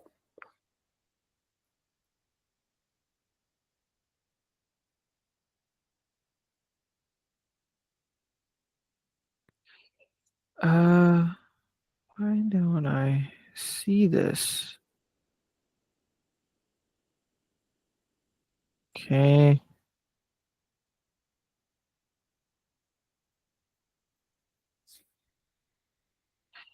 They didn't do that. Aha. Okay. All right. So, okay. Here's the thing. I was going to trade up to the Steelers spot, but then I realized that I didn't need to. So, the Steelers now. Let's talk about them. I'm just gonna edit everything besides this, right? Okay. So, the Pittsburgh Steelers. They So- lost Russell Wilson. They lost Justin Fields. Their starting quarterback is Mason Rudolph. They need a QB. I don't care what they need. They need a QB. They need to go have QB. zero hope. They went ahead and they gave $150 million to DK Metcalf, but they have nobody to throw the ball to. They have George Pickens and they have DK Metcalf, but they have nobody to throw the ball to. They have Pat Freiermuth, but again, they have nobody to throw the ball to. They lost their left tackle, but I think they trust their offensive line, like their young players, to step up next year. So what do they need, Rakshak? They need a QB. Oh my God. Is this the pick? They need a QB.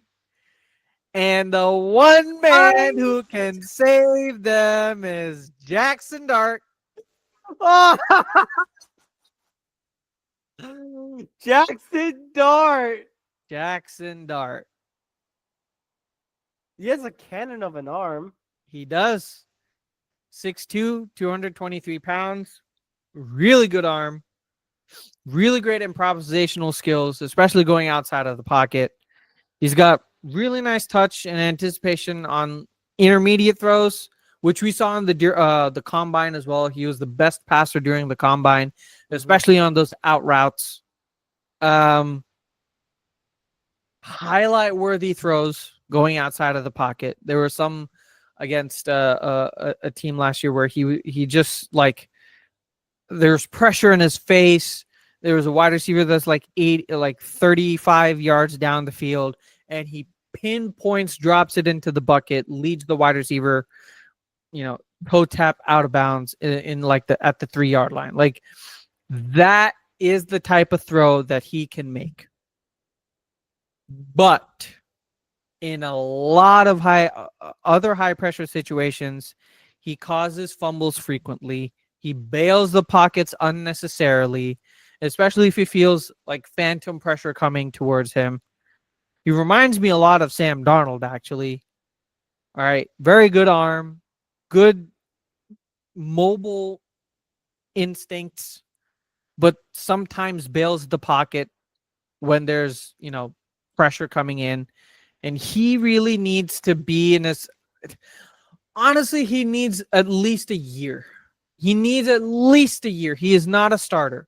He needs at least a year to learn some of the fundamentals of throwing away under pressure, of escaping the pocket under pressure, while still looking down the field to generate throws.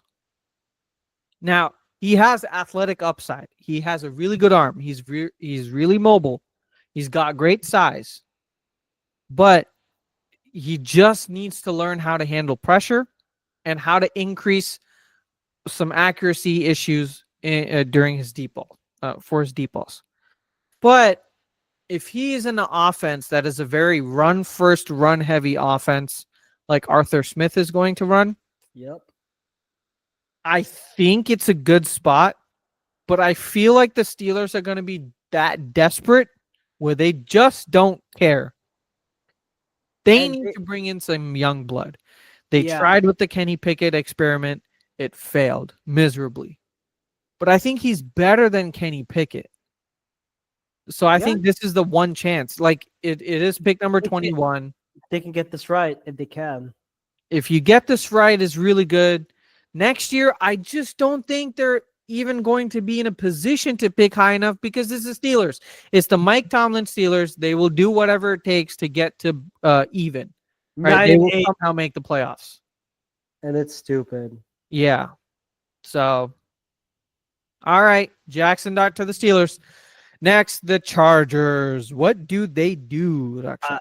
So at 22, let's see what their needs are. Defensive tackle, tight end, wide receiver, corner, and does it say center? Yeah, center. I know what you're circling. I know exactly who you are circling. I hate it, but I feel like it's the best selection for them. Oh, 100%. I'm sorry. Quentin Johnston is a bona fide scrub. He hadn't done shit.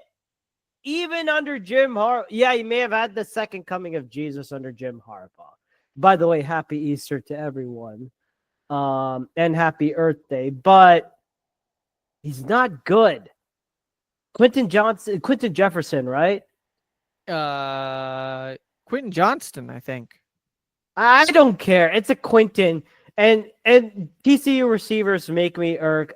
Even with I have PTSD over Jalen freaking Rager. Mm-hmm. And I'm going with Matthew Golden, wide receiver from your school, the University of Texas at Austin. I mean, he led the team he nearly had 1,000 receiving yards this season. Yeah. 58 receptions, 99 receiving touchdowns, all 16 games. He kind of reminds me of a Chris Olave. Route running can work, but he has the speed. 4.29 at the combine, I believe. Mm-hmm. Drops is a bit of the tinkering, but yeah, at least he can catch a little bit. He can catch much better, and Lad McConkey doesn't need to be double guarded a lot this time. Yep. Yeah. And excellent weapon. Jim Harbaugh is gonna have fun with him. Oh yeah, Justin Herbert is gonna love Matthew Golden, man, especially with his arm, the ultimate deep threat. I mean, he literally took Isaiah Bond's job away and relegated him to like the 4th round this year because Matthew Golden was that good. High character dude. Oh yeah. I mean, he literally, walked into the Texas wide receivers room before the start of last year and took over Isaiah Bond's deep threat spot. Oh yeah. Right. 100%. And there's one stat that proves that he's the best deep threat. 59% of the deep targets, basically targets more than 20 yards down the field, were caught, which was best in the league. 59%. Mm-hmm. Now, a lot of those throws were actually because of Quinn Ewers sucking ass every time he stepped on the field. But yeah, I hate it, man. I wanted him for the Packers. He would have been the ultimate course correction for drafting a wide receiver in the 1st round. But he goes to the Chargers. Now the Packers at 23. I would have loved Matthew Golden. But now, what? You get the best. Dude, honestly, I think you get the best wide receiver overall. Really? Dude, I am high on this dude. Okay, well, that makes me feel a little bit better. I mean, I'm high on him too, Emeka Egbuka. I think we're talking about the right person now. Exactly. My guy, you finally get it. I don't know if we do because there's another player, Derek Harmon, defensive tackle. Someone that the Packers would love to have. They even got him. So here's the thing, right? They got Derek Harmon and Emeka Egbuka for their top 30 visits, which means they're very interested in these players, right? Emeka Egbuka, I would love for him. I would take off my jersey and twirl it around if this happened on draft day. I mean, he's not your prototypical outside receiver, but we can work with that because Matt LaFleur loves wide receivers who can do the dirty work in the run blocking, right? That is what Emeka Egbuka does. He has really high football IQ. He's a very technical route runner. He catches the football of all people. He catches the football. He does not have a drop problem. He's really fast, really athletic, fits the size parameters, fits the athletic thresholds that the Packers look at. He's 6 foot 207, 9.72 on the RAS. He's your typical modern slot receiver prospect. He's a better JSN prospect than JSN was last year. And he was at Ohio State when he had to contend with Marvin Harrison Jr. and JSN. And he outshined them in certain games. Chris Olave, too. And Chris Olave. Like, he was within that group, and he still, during certain games, I remember last year or the year before, we were like, watch out for this Egbuka guy. He's going to be a star. He just exploded. And that's why I think he's a number one wide receiver because of that talent. He had to face multiple. Tech McMillan, yes, he has the size, but did he come up? But Arizona is just like a Big 12 school for crying out loud. Matthew Golden, yes, he's competing against dogs in the SEC, but did he have a wide receiver room that was like that talented? With all due respect to Isaiah Bond and who's the other one? And Matthew Gold. I mean, yeah. But it wasn't like that impressive. This was like the wide receiving. That itself is a war room.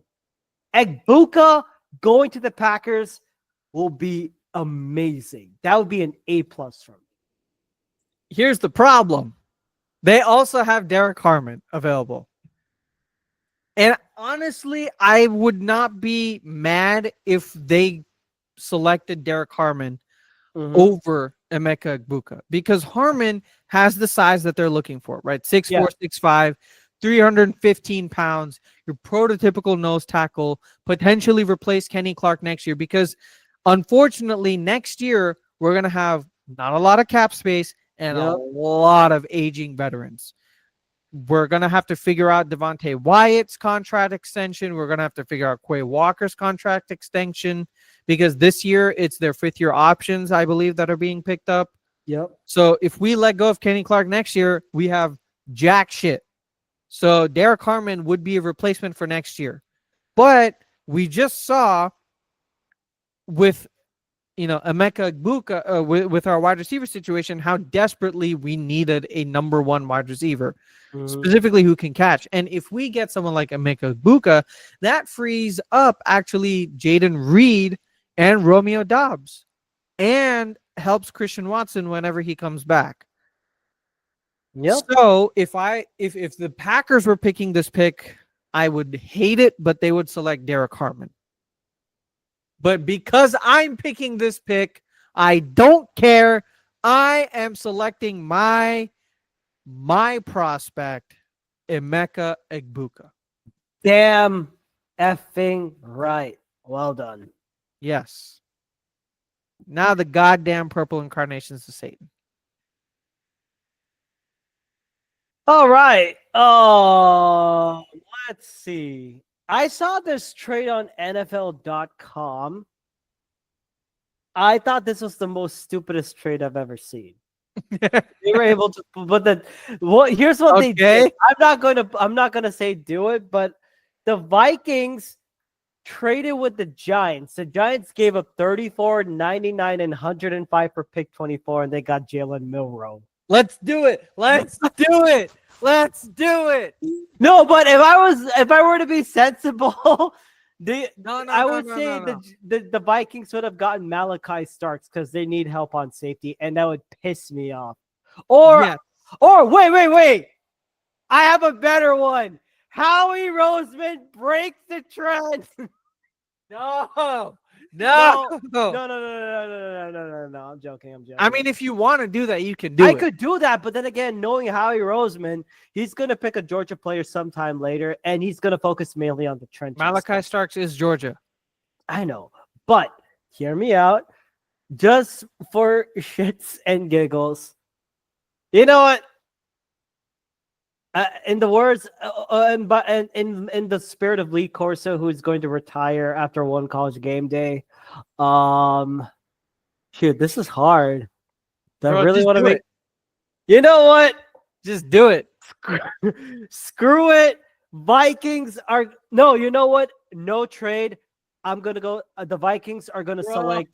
We wanted more trades. No, We've only done one trade. The Vikings select Nick Emenwari. Oh my god. No. I'm joking. Don't do that. Don't do that. Actually. Okay, But- let's make a decision. Okay. I think you should trade up.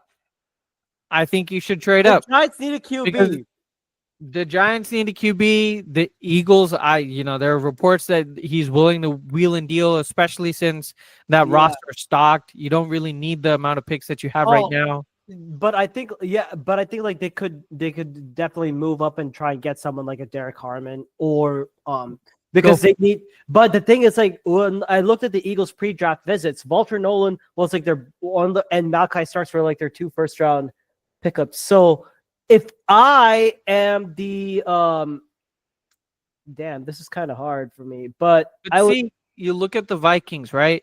They need prospects. They don't have picks. I think they only have like 4 picks this year. You know what? Screw it. Let's give them Nick Emenwari, safety from South Carolina. This guy, Okay. he's an athletic freak, but Okay. he's not like the best Okay. if you know what I mean. And you put him next to Harrison Smith. He could definitely play a box role. He could play a bit of a linebacker-esque thing. He had an insane combine, 439, 43 vertical, broad jump of 11'6". Yeah. And he started all 13 games, 3 tackles for loss, 4 interceptions with 2 pick sixes, 2 pass breakups, 88 tackles this season. He reminds of a Jeremy Chin. But the thing is, he doesn't play with the first to action mentality and run support though. So he definitely needs some work to. So it could be something that Brian Flores gets to work with a new toy, I guess. But yeah. Okay. Well, you weren't willing to trade with the Eagles. I am willing to trade with the Eagles Oh my God! for Malachi Starks. Oh, what are we giving? What is Howie Roseman going to give up with? Oh yeah, after you know what the funny thing is, we're doing this with Houston because we traded away Chauncey Gardner-Johnson to the freaking Texans. I never understood that, but I guess like it's with the money. But so what are we giving up? 96, and I would say the Eagles would 165 for once. Yeah, this would be something that Howie Roseman will pull off. Oh, I hate this stupid thing. Okay, let's. Okay. Where's Houston? I'm gonna try and be Howie Roseman on this one. So I would give 32, 196, and a future 3rd round. So 96 and a future 3rd round? I'll take a future 3rd round. And then the Texans would probably give back like a 4th You'll round. give a 4th or a late. Oh. Okay. Let me just, you know what? Let's since we have no consequence in terms of the later rounds, let's just swap. Like, we don't really need to make it realistic. Come on. Okay, What just would one work? time and just do it one time and then that's pretty much it. That's fine. Okay, do 25 for 32. I would say 64 at 60, throw in 64 as well. I Because I don't think think that's going to work though. I think we're 32, 64 and 32, 64, and 161. No, I think we were offering too much from the Eagles side. See, I think we need to offer a lot less. Okay. If we go 25 and 32 and then 161 or 134, what does this do? There we go. Okay, fine. Now, Malachi Starks. talk more about your player. All right, Malachi Starks. I would say, I want to say he's the best overall safety in this draft class. Part of that Georgia defense that won a championship. I think he played backup along with Javon Bullard, I want to say. Mhm. And I think like this year, 77 tackles, 4 TFLs, tackles for loss, interception, 3 pass breakups. He has the size and athleticism, but the only thing that's been inconsistent with him is man coverage, and he can get bailed on misdirection. So, but the thing is, hey, he has some, but the thing is, great football IQ, and he has the speed to make it up. And the best part about it, he gets to play with fellow guys like Nolan Smith, Jalen Carter, Jordan Day, Nolan Smith, Jalen Carter, Jordan Davis, Keely Ringo, and hell, Lewis. I forgot about Lewis, Kobe Dean, who made coming back from an injury, and I completely forgot Lewis Seen. He's yet to make a recovery. You pair him, and he can play a perfect backup, and he can learn a little bit from Reed Blankenship. And the thing is, and I think they could put and you put him in a zone, and I think with the way that Vic Fangio runs his defense, he'll disguise it with zone, but he'll try and sling a little bit more man coverage.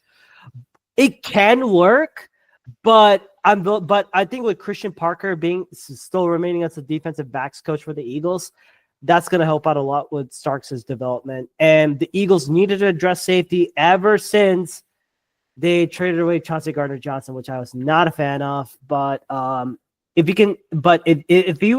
Malachi Starks falls to the Eagles, or the Eagles trade up and get him, I would not mind it. But if I'm going to be realistic, Eagles are either going to take a defensive line or they're going to trade back.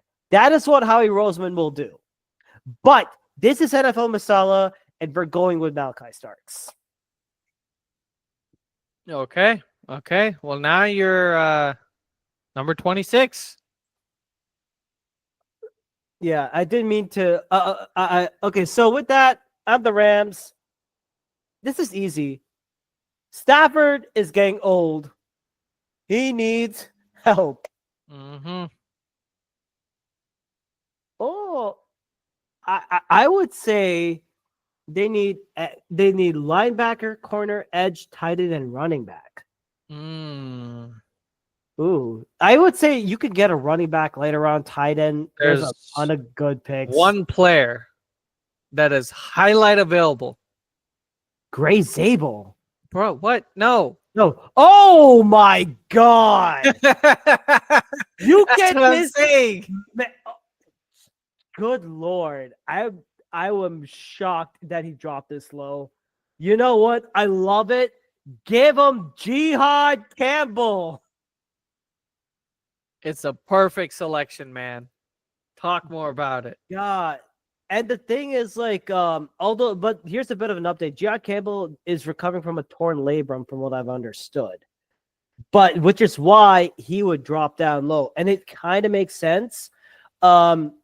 He 3-4 rushing line. He can work well in a 3-4 rush. You pair him next to Braden Fisk and who was that interior guy? The other outside guy, Jared Verse, Braden Fisk, and Jihad Campbell. Oh my God! This is the same Jihad Campbell who was paired up with Will Anderson Jr. Both having that durability to play edge and outside linebacker. Oh, God have mercy. And I would say best 3-4 fit scheme, quick off the snap, bend and agility to win top of the rush. I think that's a good pick. Okay. Okay. All right. Well, for the Ravens, as it is usually, people just fall into their laps. Yep. And somehow, some way, Derek Harmon is still available God for damn. the Baltimore Ravens. Man, yes, they have Nnamdi Madubuike, they have Travis Jones, they have Broderick Washington, they have pass rushers. They could always use more because they are in the AFC.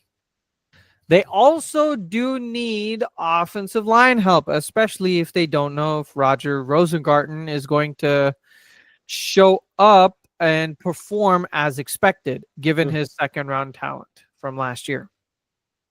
But if they believe in this, talented offensive line, you know what? Okay. I got a spicy one. I'm I'm ready. Tell me. All right. I think the Washington Commanders move up 2 spots. What?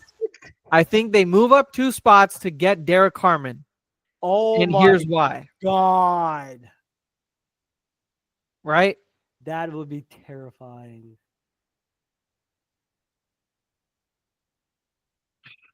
Bro, why doesn't this work? Death, taxes, and PFN. Okay, 29th, 27th. Let's say 128.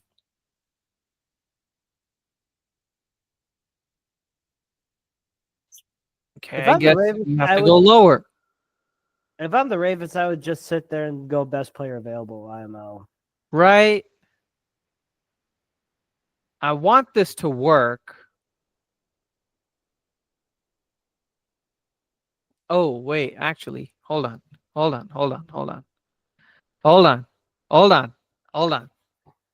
Okay, we got a better solution. The Giants move in at 27 to get their quarterback of the future, Jalen Milroe. Tyler Shough. No, Jalen, I'm not that stupid. Jalen Milroe. I swear to God, if they draft Tyler Shough, That'd be like the Daniel Jones. Yeah. You got Daniel Jones. Oh my God. Okay. Well, I guess that works now. The Ravens will move out of the first round. Yep. To pick number 34, basically move down 7 spots. Mm-hmm. And then the Giants, with pick number 27, select Jalen Milroe. It gives them their 5th-year option for this quarterback. It allows them to see what he has to offer. Ladies and gentlemen, we have gone off the rails right now. Yeah. He is an ultra athlete, right? He is supremely athletic. He has come out and he said that he's faster than Lamar Jackson, which I don't believe is true. But his plus point is his mobility. Yep. As a quarterback, it is imperative that you are mobile and you escape the pocket, you create plays. Honestly, he has the best physical talents of a quarterback this year. That's why athletically he has the highest ceiling. Yep. But that athleticism does not necessarily align with production as a passer. He only had 2,844 yards last year, 16 touchdowns, 11 interceptions, 64% completion percentage. But he has an elite arm, huge range in terms of his deep passes, high velocity. You can drop 50-yard down the field bombs with little effort. He is built like a running back with his like lower body strength. It gives him really good contact balance. And he can, he's shown some flashes of processing reads in a highly efficient manner, especially against zone coverages. But the problem is he has not been consistent. He has been very inaccurate. He has a lot of flashes. Yeah, very, flashes. He also has he has small hands, so it could he could be prone to fumbling issues in the NFL. He needs more time to learn an NFL system and learn how to process reads efficiently and quickly. He has all the athletic talents, but he needs to remain in a situation that can allow him to learn before he steps onto the field. And at the same time, this provides the Giants with some hope for the future. And if this works for the Giants, if they somehow make, like, let's say they win like 7 games next year, they're going to be out of the top QB conversation next year. They still have Jalen Milroe, who they could, replace Russell Wilson and Jameis Winston with. So I think this is the ideal scenario for Jalen Milroe. You don't have to perform immediately in year 1. You can sit, learn behind Russell Wilson, who's an accomplished like Super Bowl winning NFL QB. I say that lightly, but still he is technically a Super Bowl winning NFL QB. You've got Jameis Winston to learn from. Hopefully you learn the right things and not how to show up for 30 for 30. But I think this would be a good situation for him. Nice. All right. Nicely done. Now, if I'm the Detroit Lions, there's one thing that they need really big help on, and I think it was very evident in their ones. They need help on guard. They need help on the O-line because, like there's this meme about this Imam. He was like, brother, So what I saw was not nice. So I think you go with Tyler Booker. Edge. Ooh, okay. I would say because they need help in the guard position. More than pass rush? I would think Aiden Hutchinson's coming back. Okay. And I think they're are still good enough pass rushers that they could get. And Campbell can definitely develop with it. But Tyler Booker would be someone that that was like my initial thought because what they need is to find a way to freaking well, guess what? Kevin Zeitler's gone. And Graham Glasgow, who's their veteran, he's plugged on both sides. They need to find a combination that can work. So you put Booker in, he could play left and right guard. It helps a lot. And I think he's also a good run blocker as well. And especially in his time in Alabama. And I'm pulling up his stats just to see what I got from him. Yeah, he may have ran a 5.38, 196, but 6'5", 321 pounds. Team captain, John Simpson, rounds 1 and 2. He does have the physical thing. Downhill run blocker, especially when you have the duo of Sonic and Knuckles. And average explosiveness, but he has the size and the power in the second phase of his blocking. So if the Lions are going to go full-on run defense, that's going to help out a lot. Run attack self-offense, then that's going to be your best bet. What would you have gone otherwise? I would have gone for a pass rusher. I would have gone for either James Pierce or Donovan Ezraku, or Derek Harmon was sitting right there, and it could provide them with some interior pass rush help. But I'm glad you didn't. I'm glad you did not go with Derek Harmon because that allows the Commanders to take Derek Harmon. It's a perfect situation for them. Perfect, replacement for Derek Jonathan Allen, right? Mhm. They need help on the defense. They do have Duron Payne. They do have Javon Kinlaw. But honestly, oh wait, actually, hold up. You already made the pick. Oh, Yeah, I already made the pick. That's fine. They can move him around. They can go to a 3-4. It's just like it's such a good player that it's hard for them to pass. I'm sure, oh my God, tell me. I'm gonna try. what's the name of the head coach? Dan Quinn. Dan Quinn. I'm sure Dan Quinn is going to figure out a He's way gonna to have some exotic yeah, scheme. exactly. And Derek Carmen has all the size that you would want for a nose tackle, for a D tackle. 6'4", 315 pounds, as we had mentioned, but he's also a very, very talented interior pass rusher. Right. And pass rush is something that they need to sorely get, especially considering they play against the Eagles twice a year.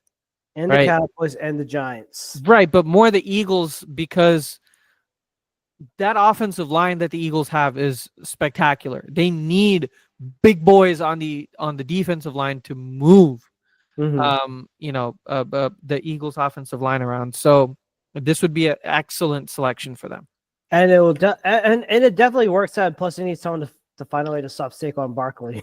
Yeah, exactly. So more interior pass rush and run defense. And without jumping over Frankie Louisville, you dirty SOB. I'm watching you, boy. Hey, he's just making the best of a bad situation.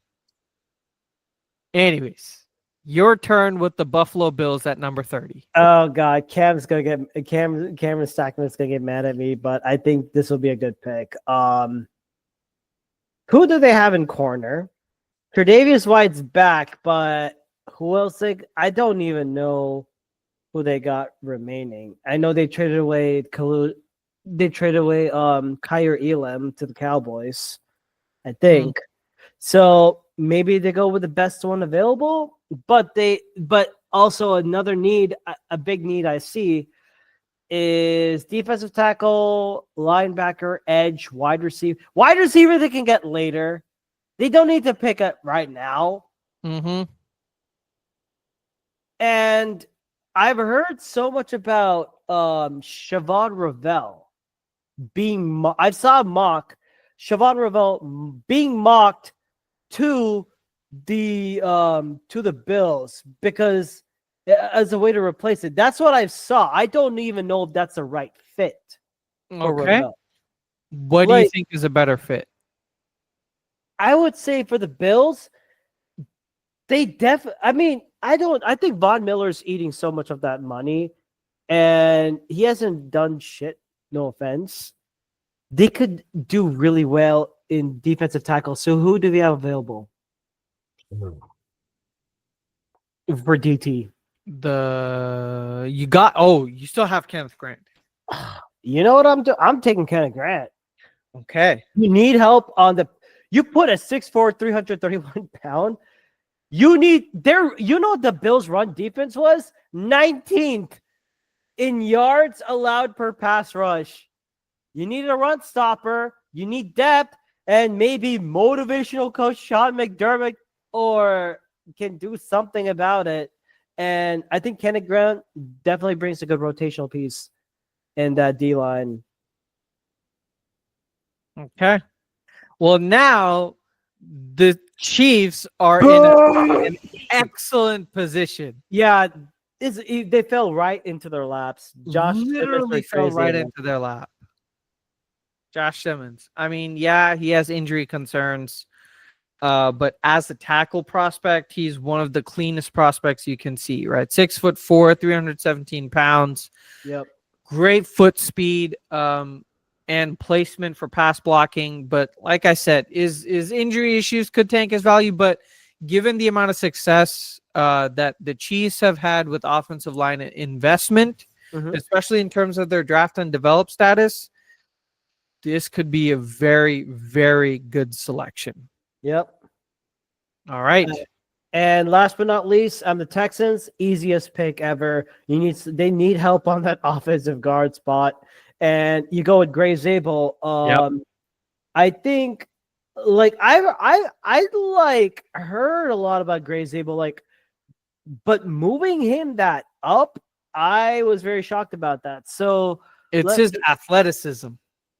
9.49 RAS at 6'5", 312 pounds.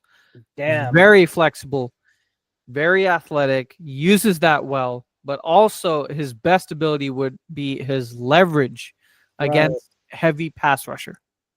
And apparently he started all 16 games with North Dakota State. North Dakota State, same school as Carson Wentz. Got it. And he's also played guard as well. First, I think in 2023, first 3 seasons at left guard, final 12. The first 3 games at left guard, final 12 at right tackle. And then in 2022, one as a 6th offensive line, one at left guard. So he has some versatility that he can work with. And the Texans, they need help with C.J. Stroud. God help him. All right. This is our haywire draft. This is our haywire draft. A lot of trades, a lot of excitement, especially towards the latter half of the draft. And just for a recap, number 1, the Titans draft quarterback Cam Ward. At the 2nd pick, the Browns replace or replenish their pass rushing potential by drafting Abdul Carter, edge out of Penn State. Number 3, the Giants go with Travis Hunter, the best athlete in this draft class, as a corner/wide receiver out of Colorado. Yep. The Patriots select Will Campbell, offensive tackle out of LSU, to shore up that offensive line. The first big trade, the Bears move up from number 10 to number 5 and get Ashton Jeanty, running back out of Boise State. Yep. Phenomenal selection for them. I hate it as a Packers fan because that could actually catapult them into a wild card team.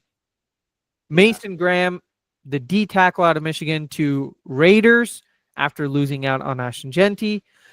The Jets select another offensive tackle that they sorely need, Armand Membu, guard, tackle flexibility. Jalen Walker, who's a linebacker edge out of Georgia, goes to the Panthers at number 8. Number 9, the Saints select Shedeur Sanders, the quarterback out of Colorado, to hopefully be their future quarterback. Number 10, the Jags, after trading with the Chicago Bears, select Tyler Warren, tight end out of Penn State. Very, very unusual selection, considering that not a lot of people were drafting Tyler Warren for the Jaguars, but because of the position that he was in, and because of the potential benefits, I think this is an excellent home run selection by Mr. Brekshak Iyengar, best GM in the NFL. Oh my God, dude, you're too kind. And then continuing on from there at number 11, my man, Mr. Anand Salgundi, goes with Walter Nolan, defensive tackle from Ole Miss. That big boy finally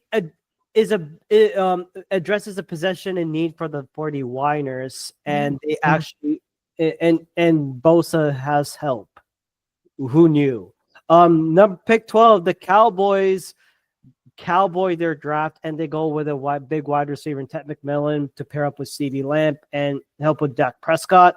Number 13, the Dolphins find the Jalen Ramsey replacement if the trade negotiations work, or if not, they get depth in the cornerback route by selecting Jahdae Barron, wide corner from UT Austin. I believe he's the first corner taken. Number 14, no Tyler Warren, no problem. The Colts go with another tight end in Colston Loveland. Good tight end, great hands.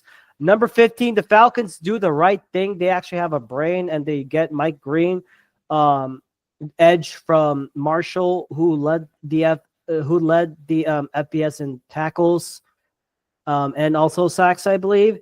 16, the Cardinals select, I would call a mini project player in Shamar Stewart. Great physical attributes, but not a lot of good production, but definitely can work.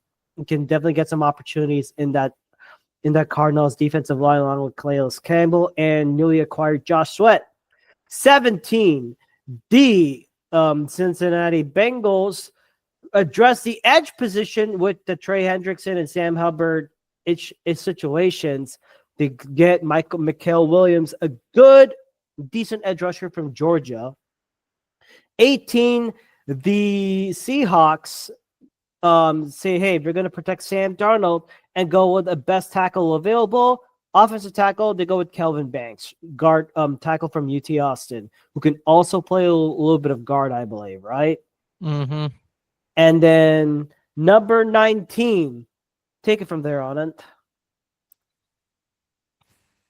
The Bucks get their future cornerback shutdown corner in Will Johnson out of Michigan. The Broncos then select running back Omarion Hampton, probably RB1 had it not been for Ashton Genty, to spice up that offense under Sean Payton. And the Pittsburgh Steelers draft Jackson Dart, their future quarterback, at pick number 21. The Chargers select Matthew Golden out of Texas, wide receiver, at number 22. Number 23, the Green Bay Packers select Emeka Egbuka, wide receiver out of Ohio State. Fantastic selection. Kudos to you, Rakshak, for suggesting that. No, I've been banging the table for that. You did the right thing by saying yes to it. Yes. Number 24, the Minnesota Vikings select Nick Emanwari, safety out of South Carolina. Project player at best. Allows the Eagles to trade up and Howie Roseman does Malachi Starks. Howie Roseman does it again. It falls to them like a concrete block right in the laps of the Eagles. Death, Texas, and the Eagles selecting Georgia players in a draft. Exactly. Number 26, LA supercharges their defense more by drafting Jihad Campbell. By the way, the LA Rams, not the LA Chargers. Yes, the LA Rams. And then the surprise trade of the first round. The Giants move up back into the first round to select their quarterback of the future. One, Mr. Jalen Milroe, fastest running quarterback of all time is what he quotes. And number 27, number 28, the Lions build through their trenches once again by selecting Tyler Booker, guard out of Alabama.